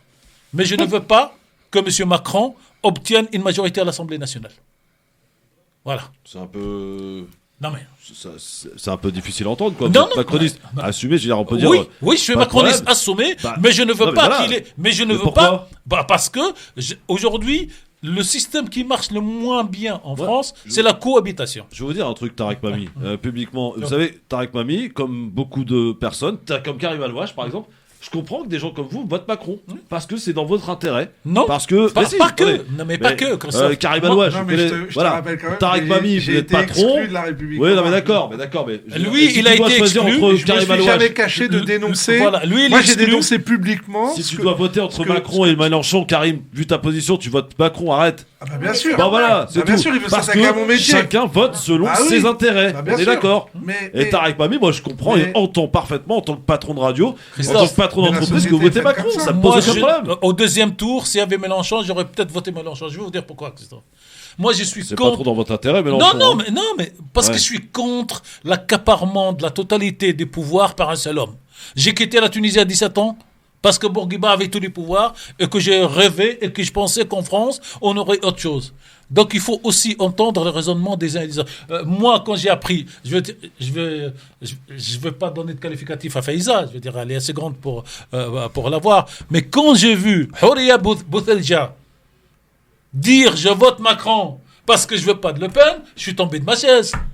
C'est-à-dire que tous ces gens qui ont passé leur vie à se battre contre Macron parce qu'il est islamophobe, en tout cas ces deux ministres, Blanquer et Darmanin, sont islamophobes, ils sont trois. Et tous ces gens-là, dont on ne peut pas mettre en cause leur haine politique, entre guillemets, à Macron, ont appelé à voter pour. Et ceux qui ne veulent pas entendre ce genre de discours, c'est qu'ils sont dans d'autres raisonnements, c'est leur droit. Donc la haine est mauvaise conseillère et il fallait hier voter et je vous l'annonce, si M. Mélenchon se présente dans ma circonscription pour le législative, il y a des fortes chances pour que je vote pour lui. Alors, parce que s'il y a du parachutages ou pas, Tarek Mami. Non mais il va venir à Paris. On va scruter ça. Non mais il va venir à Paris. Mais les législatives, c'est pas la même élection. Non mais c'est pour dire, un homme seul avec la 5e République, l'article 16 et l'article 82, qui a tous les pouvoirs, moi j'en ai marre. Moi ce que je crois aujourd'hui, c'est que on assiste à un spectacle politique affligeant. Là, en ce moment, vous n'imaginez pas comment ça négocie.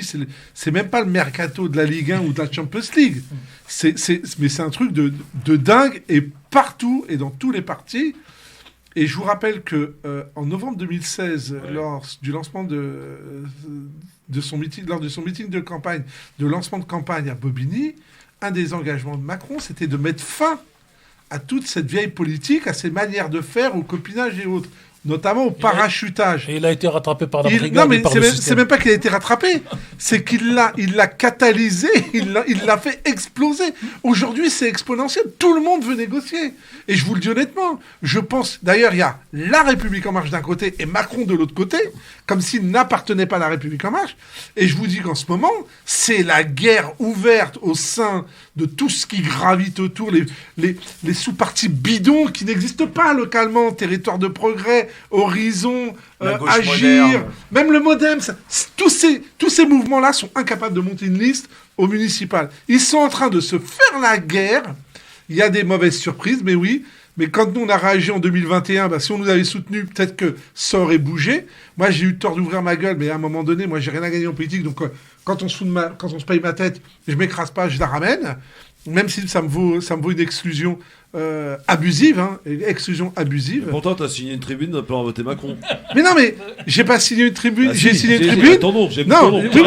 Oui, mais j'ai signé une tribune pour faire barrage à Marine Le Pen parce que je ne veux pas vivre et je ne vivrai jamais dans un pays d'extrême droite. C'est tout.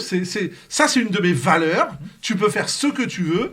Ça sera. Non, mais d'accord, mais ça on l'entend. Je veux dire, mais pourquoi avoir toutes ces tribunes, toutes ces personnalités qui se sont exprimées en disant attention, faut pas barrage à Marine. Je vais vous dire une chose. Pour les enfants. Si un appel au vote, ça servait à quelque chose, ça se saurait entre nous. Bah oui, mais aujourd'hui, vous pouvez appeler ce que vous voulez, ça ne marche pas. Allez dans les campagnes. Je peux vous assurer que moi, où je suis né, en Loiret, c'est 100% Le Pen.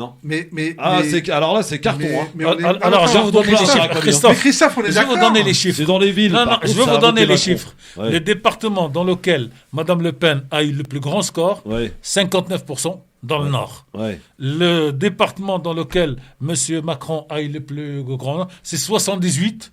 C'est à Paris. Il y a un chiffre qui est sorti, 18 000 communes. Les 100%, ça n'existe pas. 18 000 communes. Non, mais je veux dire 100%. Donc, non, mais 18 000 communes où Marine Le Pen est arrivée en tête, il faut arrêter. Marine Le Pen était très très forte. Et par contre, en Corse, dans un village, Faiza, 0 vote pour Macron, 0 vote pour Marine. Tous les bulletins étaient nuls. Ben, c'est la première fois que le Rassemblement national emporte 3 régions, la Corse, la PACA et les Hauts-de-France. Ah ouais, c'est chaud. Elle en avait 0 en 2017. Mais on est en train de jouer avec le feu. Je Pas le nous, dis hein. honnêtement. Ouais. Non, mais les politiques, ils ont construit cette situation qui arrange tout le monde à chaque élection. C'est clair. C'est vrai que les Français en ont ras-le-bol, sauf que à chaque élection, ça renforce la position, ce qui manque. Vous savez, moi je vais vous dire, avec cette histoire, parce que non mais Gamal disait avec ces histoires de parrainage. 33, ça fait 7 et 2. Ça fait 9 points de plus. Non mais Christophe, avec ces histoires de parrainage et de banque de parrainage, on a légitimé la candidature. Ça veut dire que le RN qui avait du mal à avoir des candidats localement parce qu'il fallait assumer, etc. Maintenant, ils vont plus avoir de difficultés. Parce que du coup, on va dire, oui, mais c'est l'expression de la démocratie. Et sous prétexte de l'expression de la démocratie, il y a des dictatures qui sont arrivées au pouvoir. Merci, Bayrou. D'accord. Et c'est là où j'ai pas trouvé normal de trouver un moyen de contourner les règles. Parce que, ce que disait Tarek aussi, et les petits candidats dans tout ça, vous ne pouvez pas exister au niveau des statistiques puisque vous êtes nouveau, personne ne vous connaît. Vous avez vu ce qu'il a fait? Eh ben eux, ils sont pas allés. Vous avez vu ce qu'il a fait dans la salle? Il a mimé le fait de ne pas voter, de ne pas choisir ce qu'il a dit. Et il a surtout fait un commentaire, ce qui est strictement interdit. Sachez-le, on n'a pas le droit de faire de commentaires le jour du vote. Il s'en fiche. Il a dit de toute façon, je suis même pas sûr de me représenter. Allez, il est chez lui en même temps. Non, mais il se représentera pas. Bah oui. On a perdu un grand homme. 01 40 33 9 on sera avec quelqu'un de l'IFOP dans un instant pour parler des sondages justement, enfin des sondages confessionnels. Des confessionnels, voilà. Les catholiques, les musulmans. Pas les juifs. Non, il n'y a pas les juifs. On posera la question pourquoi il n'y a pas eu. Christophe, il n'y a pas eu de quiz aujourd'hui. Non, il n'y a pas de quiz aujourd'hui. Est-ce que vous savez qu'il s'est passé un truc extraordinaire chez toi hier, Faiza? C'était quoi? Kevin. Ah ben voilà. Voilà. Personne n'en a parlé, hein. Un petit peu quand même. Ah bon local. Mais en fait, le problème, c'est que ça arrive un jour d'élection présidentielle, c'est compliqué de déséquilibré tout de suite. Médiatique, mais très très rapidement, dans l'heure qui a suivi, très rapidement, Christian Estrosi prend la parole pour expliquer qu'il s'agit de quelqu'un qui est de nationalité française. De confession juive. Alors, il n'a pas précisé, sa confession. Ça a été dit après. Mais voilà, pour dire, voilà, c'est quelqu'un qui manifestement est déséquilibré, alors même que quand il s'agit de personnes issues de l'immigration, on attend des expertises psychiatriques qui mettent 150 ans pour venir pour nous dire qu'en fait, non, il est parfaitement équilibré et qu'il a fait ça. Et qu'il a même crié à la Akbar. Voilà. S'il a dit le mot magique, c'est le mot compte triple. Et du coup, c'est quand même problématique d'un point de vue non seulement de la réaction qui est politique, mais de la réaction aussi qui est médiatique, puisque, vous l'avez noté, il y a eu complètement une disparition de ce fait. Il faut rappeler qu'il y a eu quelques médias quand même qui ont trouvé des informations comme quoi il avait été au Front National il y a quelques années. Donc la dame de tout à l'heure, si jamais elle nous entend, voilà le Front National dont vous pensez qu'il a changé de visage et qu'il n'est plus celui qui fait des ratonnades et blablabla. Il n'en demeure pas moins que à chaque fois qu'il y a des faits comme ça de la part de personnes qui ne sont pas issues de l'immigration, je le répète. D'ailleurs, comme celui qui avait attaqué le prêtre. Systématiquement, il y a un lien de près ou de loin avec le Rassemblement national. Donc vraiment attention. Et c'était même le cas, je vous rappelle, pour la mosquée de Bayonne en 2019. Mais c'est vrai que quand Yamina parle de cela, c'est Éric Zemmour en fait qui a rendu Marine Le Pen sympathique. Oui. Quand on écoute Éric Zemmour, on peut se dire mais là franchement ça fait penser au Le Pen père. C'est même parfois pire. C'est la stratégie Maigret-Le Pen il a, à l'ancienne. Si tu veux, banalisé Marine Le Pen et qui fait qu'aujourd'hui on entend ce genre de discours en disant Marine Le Pen c'est pas le Front National de d'antan parce qu'elle a su se rendre sympathique, adoucir un petit peu son discours. Et ça a été fabriqué de toutes pièces. Bah oui, évidemment. Allez. Et d'ailleurs, à un moment ou à un autre, il faut qu'on s'occupe de nous-mêmes et qu'on se pose la question, les citoyens français de confession musulmane, pratiquants ou pas, quelle est leur situation dans ce pays, comment ils peuvent s'organiser, comment ils peuvent défendre leur intérêt de citoyens dans la spécificité de leur confession. En tout cas, si je peux me permettre. Non, juste après la pub. À tout de suite. Le LGF, merci d'être avec nous avec Karim Alouache, notre banquier d'affaires, Tarek Mami, journaliste, Faiza Ben Mohamed, journaliste également, et Tarek Sassi, journaliste futur. Ça va mon Tarek? Futur candidat à la législative de la République en marche. Face. Avec Pécresse. Trop la flemme. Ouais. On a Jamel qui est avec nous. Bonsoir mon Jamel. Salut mon Christophe. Bonjour messieurs. Bonjour. Comment allez-vous? Bah écoute, on va plutôt bien. Il y a une tranquille. dame aussi, si ça te dérange. Ouais. Je me demande si Emmanuel Valls il a appelé un certain. Le téléphone de Manuel Valls, c'est qu'il s'est abonné à tous les opérateurs pour espérer un appel de la Macronie pour avoir un poste. Hein. Bon, c'est pas sûr que ça marche. C'est dommage que Gamal est parti. J'ai envoyé une petite image. Je pense qu'il l'a apprécié. Elle était assez drôle. Allez-y, il les écoute. Écoute, comme prévu, hein, moi je suis parti voter, voilà, comme d'habitude. Moi j'ai voté blanc, donc j'ai découpé mon petit bulletin blanc, même si il ne sera pas comptabilisé, mais j'ai fait comme il y a 20 ans. Comme avec Chirac, comme avec Le Pen, j'ai refait la même chose. J'ai un ami lui qui l'a joué à pile ou face. Chacun sa méthode. Mais bon, le résultat escompté, il est là. Moi, franchement, le résultat de Le Pen, franchement, il ne m'étonne même pas. Je pense que c'est ça le plus triste. C'est que ça ne m'étonne même pas, puisqu'on a une dédiabolisation depuis ces dernières années. Et là, Zemmour a fait son taf. Hein. Il a fait le taf des dignes héritiers du GUD, etc., en vociférant sa haine. Et puis ça a adouci le côté de Marine Le Pen. Donc voilà. Merci mon Jamel en tout cas pour ton appel et voilà. Donc tu as voté blanc, oui Tarak. Et il a raison en fait et c'est cette même stratégie Jamel qui a permis à Jean-Marie Le Pen père d'être au second tour en 2002. Il y avait le duo Maigret, c'était Bruno Maigret, Jean-Marie Le Pen qui faisait semblant de se taper dans la gueule. Et qui se sont rassemblés après en 2002. Surtout, t'avais une gauche complètement divisée à l'époque, t'as oublié. On en est au même stade. On en est au même stade aujourd'hui, exactement pareil. Et en plus, avec une gauche qui n'est plus à gauche, qui est dans le woke et les conneries inutiles. Et là, on a exactement la même chose avec Zemmour, Dupont-Aignan et Marine Le Pen. En tout cas, ça fait drôle de voir Wörth et Valls ensemble. Valls, pour le moment, il est en train de négocier une circonscription électorale LRM. Ah oui, absolument. Voilà. On sait même laquelle. Oui. Et il se dit, ça va être dur, hein. Je me fais déjà élire. Évry ? Non, du tout. Et après, je peux prétendre... Barcelone. Français de l'étranger. Français de l'étranger, exactement. Voilà. Et après, une fois que je suis élu, je peux négocier donc le poste de ministre parce qu'il ne perd pas le Nord. Et comme disent il va être ministre. Il va être député des Français de Barcelone. Voilà. Et comme disent les Barcelonais, ils l'ont envoyé chez lui. Oui, mais c'est pas les mêmes électeurs, cher Christophe. Non, mais de la zone. C'est vrai. Oui, non, mais c'est quoi comme zone? C'est pas que Espagne? Non, c'est pas qu'Espagne. Zone Espagne, je sais plus quoi. Très large. Et le mec, comme disent les Marseillais, il n'a pas de visage. Il a tout perdu et il revient encore. Quelle crédibilité on donne à la politique quand on voit... White, Blancos. Quoi? Qui va voter pour lui? Enfin, je me pose la question. Les Français de l'étranger. Oui, non, mais qui va voter pour lui? Qui va voter pour lui? Non. Alors, les Français de l'étranger, eux, ont fait des votes vraiment d'adhésion. Et je pense qu'ils voteront pour le candidat LREM, quel qu'il soit. Ouais. Même pour Zineb El Razoui? Même pour Zineb El Razoui? Mais des Français de l'étranger? Elle vise pas... Ça dépend de la circo qu'elle vise. Elle vise pas la circo, elle vise ministre direct. Ah ouais. En tout cas, hier soir, elle était à la soirée au Champ de Mars d'Emmanuel Macron. Oui, il y avait quoi, 3-4 000 personnes? 3 000. Ouais, c'est pas beaucoup. Hein, 3 000. Alors, Tarek Mami, question.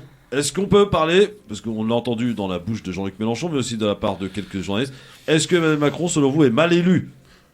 Alors moi, j'ai dit que non. Parce que, comme vous l'avez dit tout à l'heure, comme pour les sondages de radio, chacun y prend une bribe de la chose. Moi, je dis, un type qui se fait élire pour un deuxième mandat, suite à 2 présidents dont un n'a même pas eu le courage de s'avancer, c'est déjà une bonne élection. La deuxième, si vous voulez, vous ne pouvez pas cumuler les 30% de l'abstention et les mettre contre M. Macron, parce qu'il faudra aussi les mettre contre Mme Le Pen. Troisième élément, j'ai travaillé hier soir, après j'ai arrêté, excusez-moi chers auditeurs, j'ai été prendre un bon cigare parce que j'étais soulagé, et je peux vous dire, même si vous ne me croyez pas, que pour moi, jusqu'à 17h, les carottes n'étaient pas cuites en faveur de M. Macron, et je ne voulais pas que notre pays, la France, bascule entre les mains. Et donc, j'ai été voir tous les résultats, j'ai fait tous les comparatifs, et il est l'un des présidents les mieux élus de la Ve République, avec une précision de taille qu'il faut retenir, chers auditrices, chers auditeurs. Sur les 58% des gens qui ont voté M. Macron, il n'y a que 40% qui ont voté en soutien et pour le programme et par adhésion. 40. Par contre, 60% ont été dans le vote barrage contre Mme Le Pen. Vous pouvez en tirer ce que vous voulez. Le président est mieux élu alors qu'on n'a jamais eu autant d'abstention dans une élection. Non, c'est la même chose. En 2017, on était à 26, là, hier, on était à 27. 28. Oui, bon, c'est pareil. C'est pas pareil. Si vous voulez. Mais pour moi, il a été très bien élu, parce que moi, dans mes rêves les plus fous, c'était 53-54. Ouais. C'est comme le premier tour, cher Christophe, on n'était pas tous d'accord. Tout le monde disait 24, il se retrouve à 28. Donc il y a une espèce de magie, il y a une espèce de je sais pas quoi. En tout cas, pour moi, il a été bien élu sur le chiffre statistique 58. Mal élu parce que sur les 58, en fait, il n'y a que 40% qui votent pour lui. Et si on devait faire un truc comme dans la religion et de voter en conscience et de sonder le cœur, il n'aurait jamais été réélu président de la République. Pourquoi il est mal élu ? Parce que sur les 3 confrontations qu'il y a eu avec le Front National, c'est celui qui s'en sort le moins bien en offrant un score le plus important au Front National. Attends, alors, on oublie M. Chirac. 2002, oui. 2017, 2022. 2017, c'est lui qui a gagné. Oui, d'accord. Et il a gagné à 66, il était tout neuf. Et vous vouliez le Front National n'était pas aussi élevé, M. Mami. Il était à 33. Il était à 33, oui. 5 ans de Macron, il a 41. Oui, tout à fait. Donc ça veut dire 5 ans de plus de Macron, vous voulez que le Front National passe dans 5 ans alors ? Alors je vais faire une mauvaise, on est en plein mois de Ramadan, il y a 2 belles filles qui passent dans la rue, une blonde, une brune. Oui. Quelle est la plus belle ? Non mais je vais vous le dire moi. Ouais. Pour un mec c'est la brune, pour l'autre c'est la brune. C'est ça vos chiffres. Donc, je veux dire quand vous le construisez. Attendez. Non mais construisez sur des chiffres. J'ai pas compris votre image. Non mais l'image. Moi j'ai pas suivi. Non mais je fais exprès. Non mais je fais exprès. On ne peut pas dire qu'il a été mal élu. Juste sur j'allais dire, non, c'est pas ça. Moi, il a été mal élu parce que les 58% n'ont pas élu par... En 2017, il a été bien élu parce que les gens ont adhéré à une nouvelle façon de faire. C'est ce que moi j'appelle être bien élu. C'est ce que j'ai dit. En 2022, il est mal élu parce que 60%... Non, parce que son engagement... Parce qu'il n'a pas respecté ses engagements et surtout, il n'a pas changé la manière de faire. Vous êtes un banquier et vous êtes dans les chiffres. Non, mais après, le reste, en statistique, on dit ce qu'on veut, c'est pas grave. Karim, pourquoi Chirac serait mieux élu que Macron ? Parce qu'il a fait 82%. Ah oui, c'est indiscutable. 82%. Ça veut dire que les Français n'ont pas fait de rejet. Là, ce qui s'est passé, c'est qu'il y a des gens qui ont préféré ne pas voter. Non, mais c'est un vote barrage identique. C'est un vote barrage identique. Mais normalement. Encore plus énorme que celui de Macron. Dans une vraie démocratie où il n'y a pas d'extrême. Face à l'extrême droite, tu fais un carton. Tu fais 70, 80. Il y a quand même eu l'abstention, le vote blanc. C'est énorme quand même. Mais c'est parce que non, mais c'est parce que les gens le mec, s'il a quand même eu ses 58%, c'est que vraiment il y a une base électorale. Sa base électorale, elle est de 40%. Les 60 comme Faiza, comme Latifa, comme Horia ont voté parce qu'ils ne veulent pas leur pays entre les mains de non mais s'il te plaît Karim, t'as fait combien de réunions ? Enfin, c'est pas à toi que je vais le dire, t'en as fait plein des réunions La République En Marche. Ils sont tous identiques. Ouais, salut, je m'appelle Gaëtan, je suis data analyst. Ouais, salut, je m'appelle Corentin, je suis j'ai créé une boîte de digital marketing entre la Silicon Valley. Il y a beaucoup d'escrocs. Voilà, non mais ils sont tous identiques et ils sont tous concentrés là-dedans. Ils sont patrons que d'eux-mêmes ou voilà. Mais non, mais c'est. En tout cas, écoute, je peux pas dire le contraire. Il a une base. C'est ce que j'ai dénoncé. Il a une base. En tout cas, si vous voulez, j'allais dire c'est un faux problème parce qu'une fois qu'il est élu même à 50-02, maintenant il faut composer avec. Voilà. Non mais moi je pense que surtout c'est pas ça. C'est avec l'extrême droite. Non, et c'est pas ça. Il faut continuer à cogner contre ce pouvoir, déjà de 1, et ramener ces députés et ces ministres, les ramener par les cheveux et leur faire comprendre c'est quoi la réalité, qui se bouge. Merci. Quoi. Je vais c'est ça qu'il sortir faut par les cheveux faire. pour l'instant parce que on a un invité et c'est très important. On en parle souvent, évidemment, de ces sondages confessionnels.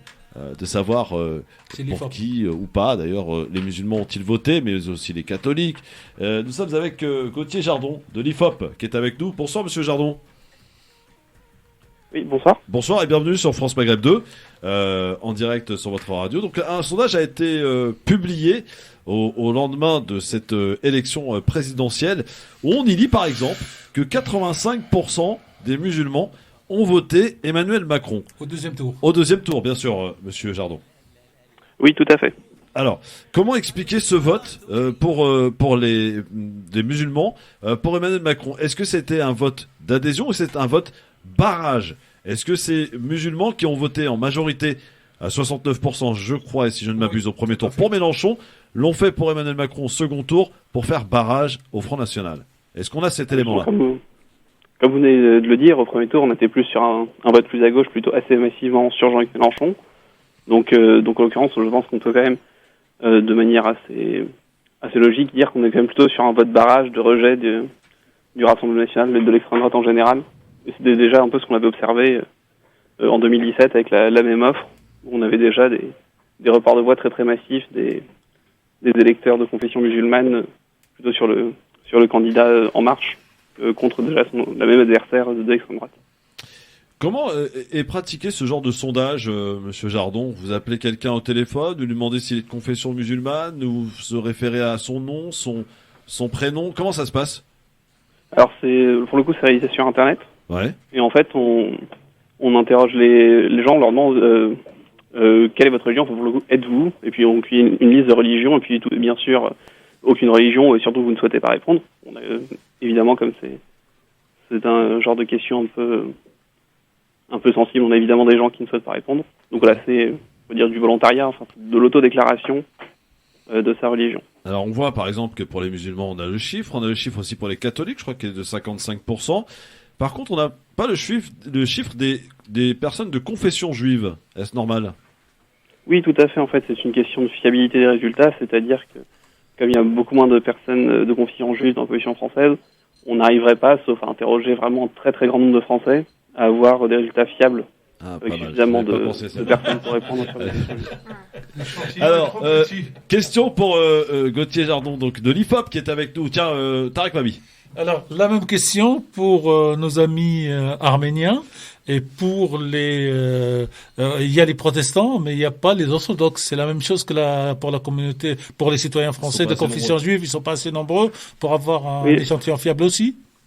Oui, ça, la réponse va être exactement la même chose, c'est qu'on ne va pas avoir assez d'effectifs de répondants pour pouvoir fournir des réponses qui sont un peu fiables. Donc, plutôt que de dire des choses, que de donner des résultats complètement imprécis, placés pour la réalité, on va éviter de donner une image déformée. Ma question complémentaire, c'est qu'en général, on nous explique que la Constitution française interdit donc les sondages ethniques et tout ça.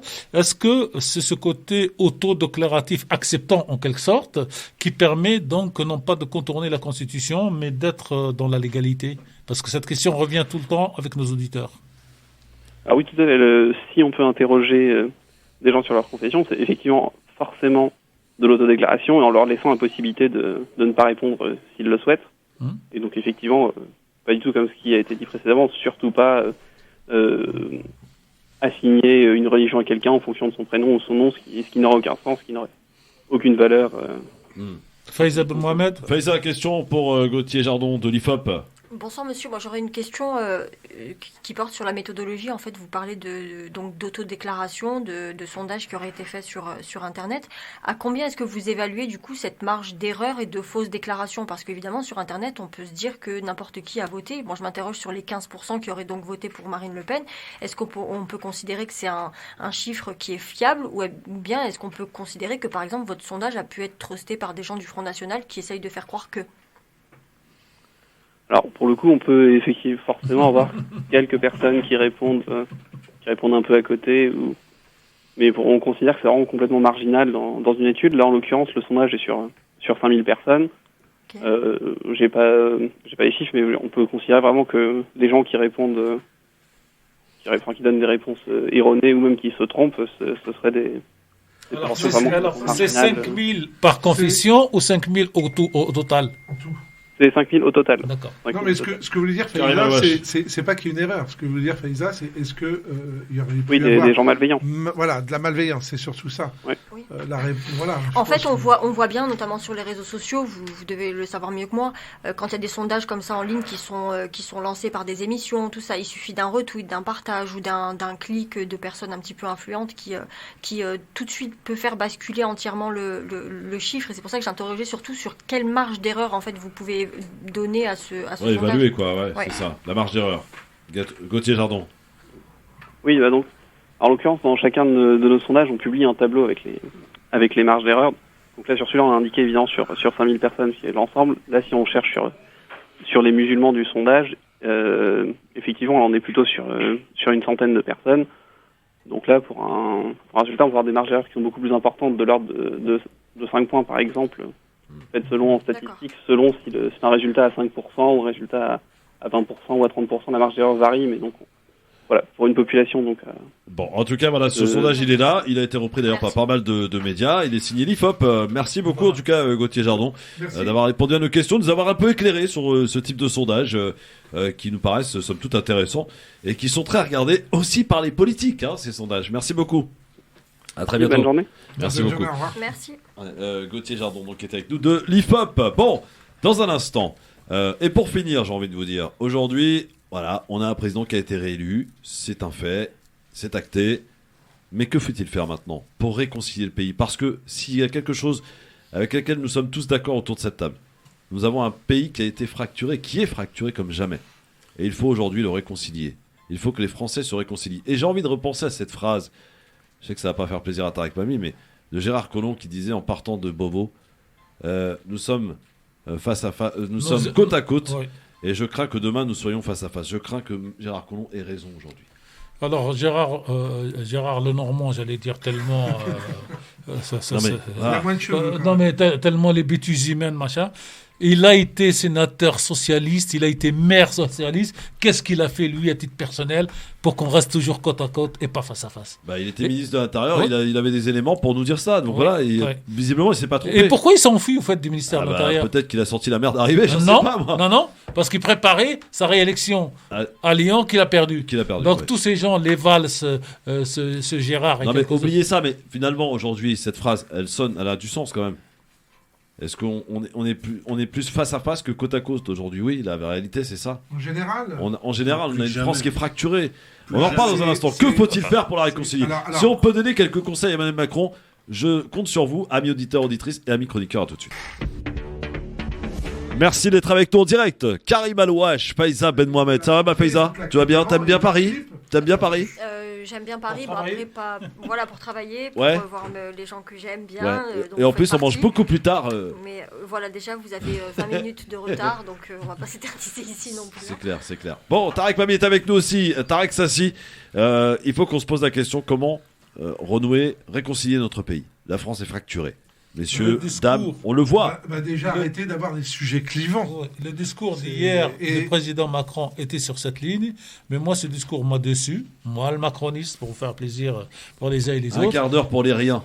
Voilà.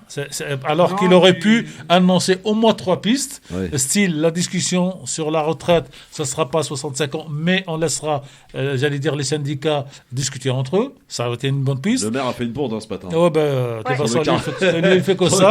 2, il aurait pu dire, dès l'élection, on met à une dose de proportionnel, même à 10%.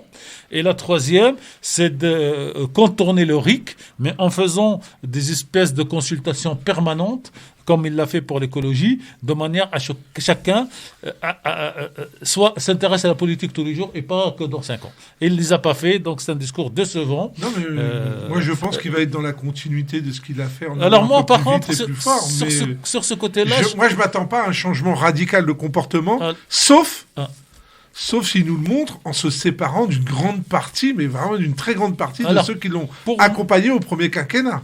Pour moi, l'avantage, c'est que... un quinquennat nouveau. Non, mais pour moi, il peut se révéler ou relever en homme libre, parce qu'il n'est plus sous le lobby, parce qu'il ne peut plus se présenter. Donc, est-ce qu'on ne va pas connaître... Et il n'appartient pas à un parti politique. Voilà. Est-ce qu'on ne va pas connaître les vraies convictions? C'est un double tranchant, cette histoire. Oui, voilà. De toute façon, maintenant, il va... Il fait ce qu'il veut. Non, mais il va présider... il va gouverner sans filet. Hein. Là, il a encore 2 mois à préserver avant les législatives pour essayer de... Là, il gère. Il gère pendant 2 mois. Après, gouverner sans majorité, c'est très compliqué. Gouverner avec des gens qui s'opposent quasiment sur tout, ça va être compliqué aussi. Ça va faire un gouvernement. Le discours de nouveauté, de société civile, il est tombé à l'eau parce qu'ils l'ont flingué pendant 5 ans, donc ça, c'est fini aussi. Je crois que ça va être très, très compliqué. Hein. Kamel de Montreuil est avec nous. Bonsoir, Kamel. Bonsoir, Christophe. Je sais même pas par où commencer. Déjà, c'est dans les quartiers des professions de foi qui sont jamais ouverts. On nous impose une consigne de vote de la part des imams. Et après, on demande plus de respect au niveau de la vie de tous les jours. Non. On va où? La gauche nous l'a mise. Elle a pris la marche pour l'égalité, elle a remixé avec Touche pas à mon poste, elle a émancipé nos sœurs, créé des associations, etc. Non. Comment tu veux qu'on se fasse respecter? On a voté pour le moins pire. Mais il nous reste le pire. Moi, je suis droite, je suis gaulliste, je suis centriste, je suis de centre droit, et puis j'ai des vraies valeurs, et vive la République et vive la France. Merci à vous. Voilà. Bah oui, comme quoi. Vous auriez dû le garder pour terminer l'émission là aujourd'hui à la fin de cette émission. Non mais la réalité c'est que. Non mais comment on fait pour réconcilier notre pays? C'est là la question que je vous pose aujourd'hui. Comment on fait pour réconcilier? On évite ce qui est clivant et on prend pas position contre position et on fait un peu Troisième République. On discute avec les uns et les autres. Et puis quand il y a des choses qui sont totalement injustes, comme ce qu'on a pu voir sur ce quinquennat notamment. Je dirais, j'appelle ça le voile obsessionnel, parce que moi je me souviens de discussions et de journalistes qui nous parlaient du voile alors que les chars russes étaient aux frontières de l'Ukraine. Oui, et j'aurais dit, mais à un moment donné, franchement, moi je suis plus inquiet par les chars à la frontière ukrainienne que vos histoires de voile. Je pense qu'à un moment donné, aussi, il faut que le président prenne ses responsabilités et qu'il doit soutenir les communautés qui sont stigmatisées en permanence. Et ça, il ne l'a pas fait. Faiza, comment on fait pour réconcilier la France? Les Français entre eux. Au-delà du problème politique, on a dans un premier temps un problème qui est médiatique. La tension qui est cristallisée sur des faits. Tout à l'heure, il y a un auditeur qui a dit dès qu'un musulman il grille un feu rouge, ça devient une affaire d'État. Effectivement, on a une hystérisation de toutes les questions qui sont liées de près ou de loin à la visibilité et à la présence même des communautés musulmanes dans notre pays. Et c'est déjà ce qui, à mon avis, fait que les gens s'opposent sur ces sujets. C'est des sujets qui sont électriques, qui sont très clivants. C'est un vrai problème. Après, la volonté d'Emmanuel Macron, elle n'est pas forcément de faire éteindre ces débats. On voit bien qu'à plusieurs reprises durant ce premier quinquennat, il aurait eu la possibilité de mettre un coup d'arrêt quand il a été débattu de la question des femmes voilées dans les sorties scolaires, quand il a été débattu de la question de la présence de Ménel dans un télécrochet, quand il a été débattu de la question de la présence de la jeune Iman qui présentait des recettes sur BFM TV alors qu'elle portait un foulard et qu'on a trouvé que finalement c'était pas très très correct pour BFM de la présenter. Et Macron à plusieurs reprises a eu l'occasion de s'exprimer sur ces questions-là, sur ces crispations identitaires-là. Il ne l'a jamais fait. Donc maintenant, est-ce qu'il va le faire pour son deuxième quinquennat? J'en ai pas l'impression. Et au contraire, quand on laisse comme ça son gouvernement et qu'après on dit oui, mais non, mais moi je suis pas comme ça, blablabla, tu peux pas comme ça te laver les mains et laisser Schiappa faire ce qu'elle a fait, laisser Blanquer dire ce qu'il dit, laisser Darmanin faire ce qu'il a fait aux associations musulmanes et ensuite dire non, moi je crois pas une seule seconde que la présence des femmes voilées dans l'espace public soit un problème, parce que du coup tu t'opposes à Marine Le Pen. C'est beaucoup trop facile parce que finalement quand on regarde rétrospectivement ce qu'il a permis, il a une immense responsabilité dans ces crispations identitaires-là. Tarek Sassi, tu partages l'avis de Faiza là pour le coup. Beaucoup. Oui. Puis après, je rajouterais aussi que tout ça, ça a engendré aujourd'hui la ligne éditoriale de CNews et du groupe Canal+, qu'une émission populaire qui était faite pour tout le monde, comme TPMP a fait la campagne de Zemmour pendant près d'1 an. Honte à Cyril Hanouna, je le redis, je n'arrêterai pas de le redire. Et que j'ai l'impression en fait que même si à la fin du Ramadan on va à Hénin-Beaumont, et qu'on offre des gâteaux, je pense qu'on va être très très loin de la réconciliation et que vraiment il y a des crispations. Ça dépend, gâteau couscous, ça passe tout seul mon frère, je te le dis tout de suite. Ouais, mais je crois pas que c'est ça qui suffira, crois-moi. À Hénin-Beaumont, je crois pas que c'est ça qui suffira. Ouais. Bon, on a Jamila qui nous appelle du Rincy. Bonjour Jamila. Oui, bonjour. Bonjour, bienvenue à vous, on vous écoute Jamila. Voilà, je voudrais intervenir. Voilà, j'ai voté pour Marine Le Pen. Décidément, mais c'est un fou quand même. Oui. Je vais vous expliquer pourquoi. Allez-y. Parce qu'avec Marine Le Pen, elle avait expliqué qu'il n'y aurait pas la vaccination obligatoire, contrairement à M. Macron. Oui. Voilà. Alors, moi, j'ai un garçon qui est malade. D'accord. Et on l'a obligé, on lui a dit, écoutez, si tu ne te fais pas vacciner, tu rentreras pas à l'hôpital. Voilà, on l'a obligé et maintenant il est sous oxygène 24 heures sur 24. Alors que c'est une piqûre expérimentale qui n'a jamais été...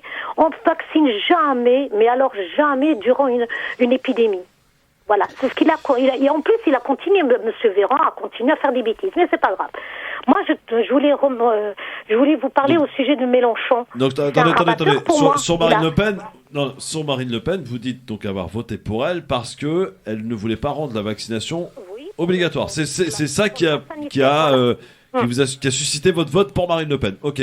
Qu'est-ce qu'il y a à Mélenchon? Il est 49, j'ai 30 secondes. Qu'est-ce qu'il a Mélenchon? Alors Mélenchon, lui, il a été mis exprès pour... C'est un rabatteur, lui. Parce que l'année dernière, en été, pourquoi il n'a pas ouvert sa bouche? Quand il y a eu les fermetures il y avait les salons de coiffure. Il y a eu comment on appelle ça, il nous a massacré la France. Il a vendu la France, il l'a prostituée. Qui? Monsieur Macron. Ah d'accord. Voilà. Merci il Jamila. Il a mis à sac les jeunes étudiants. Vous vous rendez compte, la seule chose, leur seule sortie de l'espoir qu'ils avaient, c'était d'avoir un petit travail. Il a fermé tout. Mais alors, il a sanctionné. Elle a raison sur ça. Il a aidé certains, comme par exemple, on va dire, les gros restaurateurs, ça, il leur a donné, c'est pas grave. Mais les petits restaurateurs qui ont fermé, qu'est-ce qui leur est arrivé? Ils ont mis les clés sous la porte. Il y a eu des drames, énormément de drames. Et je voulais vous dire, moi j'ai voté, la première, j'ai voté Monsieur Lassalle. Pourquoi? Parce qu'il a crié haut et fort, il a porté les gilets jaunes, parce qu'il était contre la politique de Macron. Il était le premier, lui, à refuser qu'on oblige. C'était le seul à avoir voté. Merci Jamila, on a bien compris vos arguments, je ne veux pas vous couper, mais c'est parce que j'ai la pub en fait. On se retrouve dans un instant pour terminer sur France Maghreb 2, à tout de suite. Merci d'être avec nous en direct sur France Maghreb 2, le grand forum. On est lundi, ça y est, on va pouvoir enfin reprendre nos esprits. Cette élection est terminée, l'élection présidentielle est terminée, deuxième tour est terminé. Emmanuel Macron a été réélu. Je dois dire que même si je n'ai pas choisi pour notre pays, il est quand même préférable d'avoir Emmanuel Macron que Marine Le Pen. Faut être sensé. Pour autant, il va falloir, pour ceux qui veulent le combattre, agir maintenant et puis peut-être se mobiliser pour les législatives. Regardez aussi, et pas aveuglément, un candidat parce qu'il parle bien ou parce qu'il vous défend ou qu'au caisse. Regardez aussi ce qu'ils font. Les investitures, c'est très important, mon Karim. Voilà. Ouais. moi, je le redis, si tout à l'heure Gamal en a parlé, on a une copine du LGF, voilà, je veux pas dire qui, une copine du LGF qui a fait le taf de fou pour un candidat. Elle a même écrit une partie du programme. Elle a même écrit une partie du programme. C'est pas une certaine copine qui avait défendu Mélenchon quand moi je l'ai critiqué dans la boucle. Darak. Voilà, je n'ai pas la citer. Et aujourd'hui, elle est dans un état terrible parce que elle s'est fait remplacer dans une circonscription qui était la sienne par un mec de 20 ans qui connaît rien du tout. Ce qui est terrible. Ce genre de choses, c'est terrible. Non, mais ce qui est terrible surtout, c'est qu'il faut que ça arrive, il faut que ça vous arrive personnellement pour que les gens réagissent. Bien sûr que c'est une réalité. C'est un scandale. Maintenant, je crois que les étiquettes aussi, ça fait plus vendre. Et moi, si j'étais à sa place, je me présenterais quand même. Sincèrement, on en a une autre. Il faut y aller, il faut se présenter. N'hésitez pas, n'ayez pas peur. On a une autre dans le groupe justement qui va faire ça parce qu'elle s'attendait à être retenue et elle n'a pas été retenue, donc elle y va à la bagarre. Non, mais il faut y aller. Elle a raison, il faut y aller. Jamila est avec nous. Et puis il faut qu'on se forme, il faut qu'on se forge, il faut qu'on comprenne comment ça marche pour que les générations qui arrivent derrière disposent d'un bagage dans cette bataille. Dieu sait qu'elle s'est battue. Et pas des bagages pour rentrer chez soi. Ouais. Ah non, évidemment. Jamila. Là, on a été sauvés. Qui nous appelle de Garges. Bonjour, Jamila. Oui, bonjour. Bonjour tout le monde. Bonjour, madame. Bonjour, Faïza. Bonjour. Moi, j'ai voté blanc. D'accord. Et j'espère que Macron il va tenir ses promesses. C'est Christophe qui vous a appelé pour dire voter blanc. Non, moi j'ai dit à personne de faire ce que vous devez faire. Non, du tout, parce que j'espère qu'il va tenir ses promesses et j'espère parce que la plupart c'est des musulmans qui ont voté sur lui, pour faire un barrage sur Marine Le Pen. 85%. Écoutez, on va être exigeant, c'est tout. 85% faut pas le lâcher. des musulmans ont voté. Effectivement, pour faire barrage à Marine Le Pen, Emmanuel Macron. Voilà, c'est un sondage. Et surtout pour le foulard, parce que moi je porte le voile, normal, parce que il y a voile, il y a foulard, il y a voilà. Vous aurez la réponse à votre question s'il dégage Schiappa, Blanquer et Darmanin. et même Darmanin. Hein. Oui, les trois. Si les trois sont là, et ben. Celui qui avait dit que Marine Le Pen était trop molle. Voilà. Et j'espère qu'il va pas venir Monsieur Valls qui va courir. Ah bah lui, c'est la même, la déchéance de la nationalité, on l'a oublié. On en parle du printemps républicain, de Razaoui.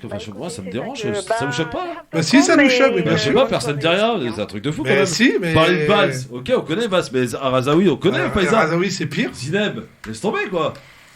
Oui, laisse tomber. Mais. Alors, non, je sais pas quoi dire. Faiza, Christophe pose toujours la question à Cherboua Harira.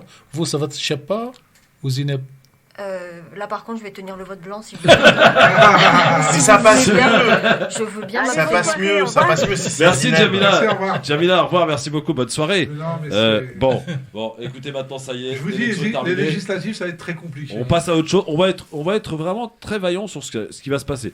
Moi, je souhaite qu'on soit vigilant et qu'on dénonce tout les parachutages de quelque parti que ce soit. Vraiment. Bah ouais, mais on va être transparent parce que faut pas que les gens se trompent non plus. Hein. Je sais pas, faut pas voter aveuglément, comme je disais tout à l'heure, envers un candidat qui nous sort des belles promesses, qui vous donne des discours qui vous rassurent et qui, en même temps, quand on regarde un petit peu le casting qu'il propose pour les législatives, c'est quand même très blanc. Est-ce que tu as vu l'article dans Le Point des 70 marcheurs du 93 qui ont dénoncé le racisme au sein de La République En Marche? C'est un texte signé par M. Karim Alouache. Non, de M. Zemmouri. Oui. Bah, lisez l'article, c'est très intéressant parce qu'en plus, il fait référence à ce qui s'est passé pour moi et mon collègue en 2021. C'est un article qui est sorti il y a quelques jours. Il y a plein de gens issus de l'immigration qui rejoignent des partis et quand on les prévient, attention, vous allez vous faire dégager tôt ou tard, machin, et de toute façon, le parti est raciste, ils disent non, c'est vous qui, machin. Et puis jusqu'à ce qu'un jour, ça leur arrive à eux personnellement. Si ça arrive aux voisins, c'est pas grave. Quand ça leur arrive à eux personnellement, ils commencent à écrire des tribunes, à aller partout et tout. Et j'ai envie de leur dire, tendez l'autre jour, on en a rien à faire en fait. Quand on vous a prévenu, c'est trop tard. Voilà, un beau scut de Faiza pour finir. Exactement ce qu'on leur a répondu. Voilà. Bon, l'élection est terminée. Karim, quand est-ce que vous tendez l'autre jour là? Karim. Ah non, non. Moi, j'ai pas attendu. Moi, j'ai dénoncé et tout. Après, moi, j'ai pas demandé autre chose. J'ai dit, ça se passe comme ça, ils m'ont exclu, terminé. Mais tous ces gens-là, les 70 qui étaient présents, ne nous ont pas soutenus. Un an après, ils en prennent plein la tronche et ils font leur tribune qui ne sert plus à rien. En tout cas, moi, je suis soulagé que ce deuxième tour s'est terminé. Mal, bien, que ça s'est terminé et qu'on a un répit. Non, mais c'est la démocratie qui a parlé. Oui, et qu'on a un répit. On a un sursis. Et qu'on a un répit de 5 ans. Et il faut qu'on se regarde dans les yeux les uns les autres. Et tous les jours, on dit qu'est-ce qu'on fait. Et on n'attend pas dans 5 ans pour dire barrage, pas barrage. Bon, eh bien, ça laisse l'occasion, de. Enfin, moi, vous savez quoi, je suis fatigué et je suis vraiment satisfait que tout ça soit fini. Ouais. Vraiment, c'est vraiment. Ça a été dur, hein. Là, il y a les législatives qui arrivent là. Ouais, non, mais on va se reposer un peu. On va se reposer un peu, on va recevoir les candidats, on va regarder ce qui se passe. Et on va pouvoir fumer pour les fumeurs pendant les émissions, ce qui n'est pas le cas aujourd'hui. Cette campagne a été vraiment un moment pénible. Ouais, c'est vrai. Non, mais c'est vrai, on l'a ressenti collectivement. C'est la plus pénible que j'ai vécue. Moi aussi. Sérieusement, la plus raciste. 18h et merci. Merci à tous, merci ma Faiza. Au revoir. Merci Tarek, merci Tarak. Et merci Karim. Charles pas, allez, ce soir. Shorba, mais plus de série de Ramadan, je suis désolé là, il n'y a plus rien maintenant. Ils ont arrêté là. Il n'y a plus rien, 20 épisodes, maintenant ils ont plus de budget. Oh là là, Faiza, c'est quoi, ça se passe comment ce soir, Shorba, cheese kebab, je sais pas quoi, cheese naan. Mais on va manger dehors, nous. On Karim. est itinérants. Shorba, moi c'est. Shorba, d'accord. Ok, Tarek. Harira Ades. Très bien. Eh bien, Sarafdolkom à tous. Rendez-vous demain, évidemment, les enfants, avec le retour de Mehdi, notre Lyonnais, qui sera avec nous demain. Il y aura aussi Ali sur France Maghreb 2. Et également, troisième personne que je vous donnerai demain. Restez avec nous dans un instant par l'islam avec Cheikh Ahmed de la mosquée El Bilal de Marseille. Il est 18h sur France Maghreb 2.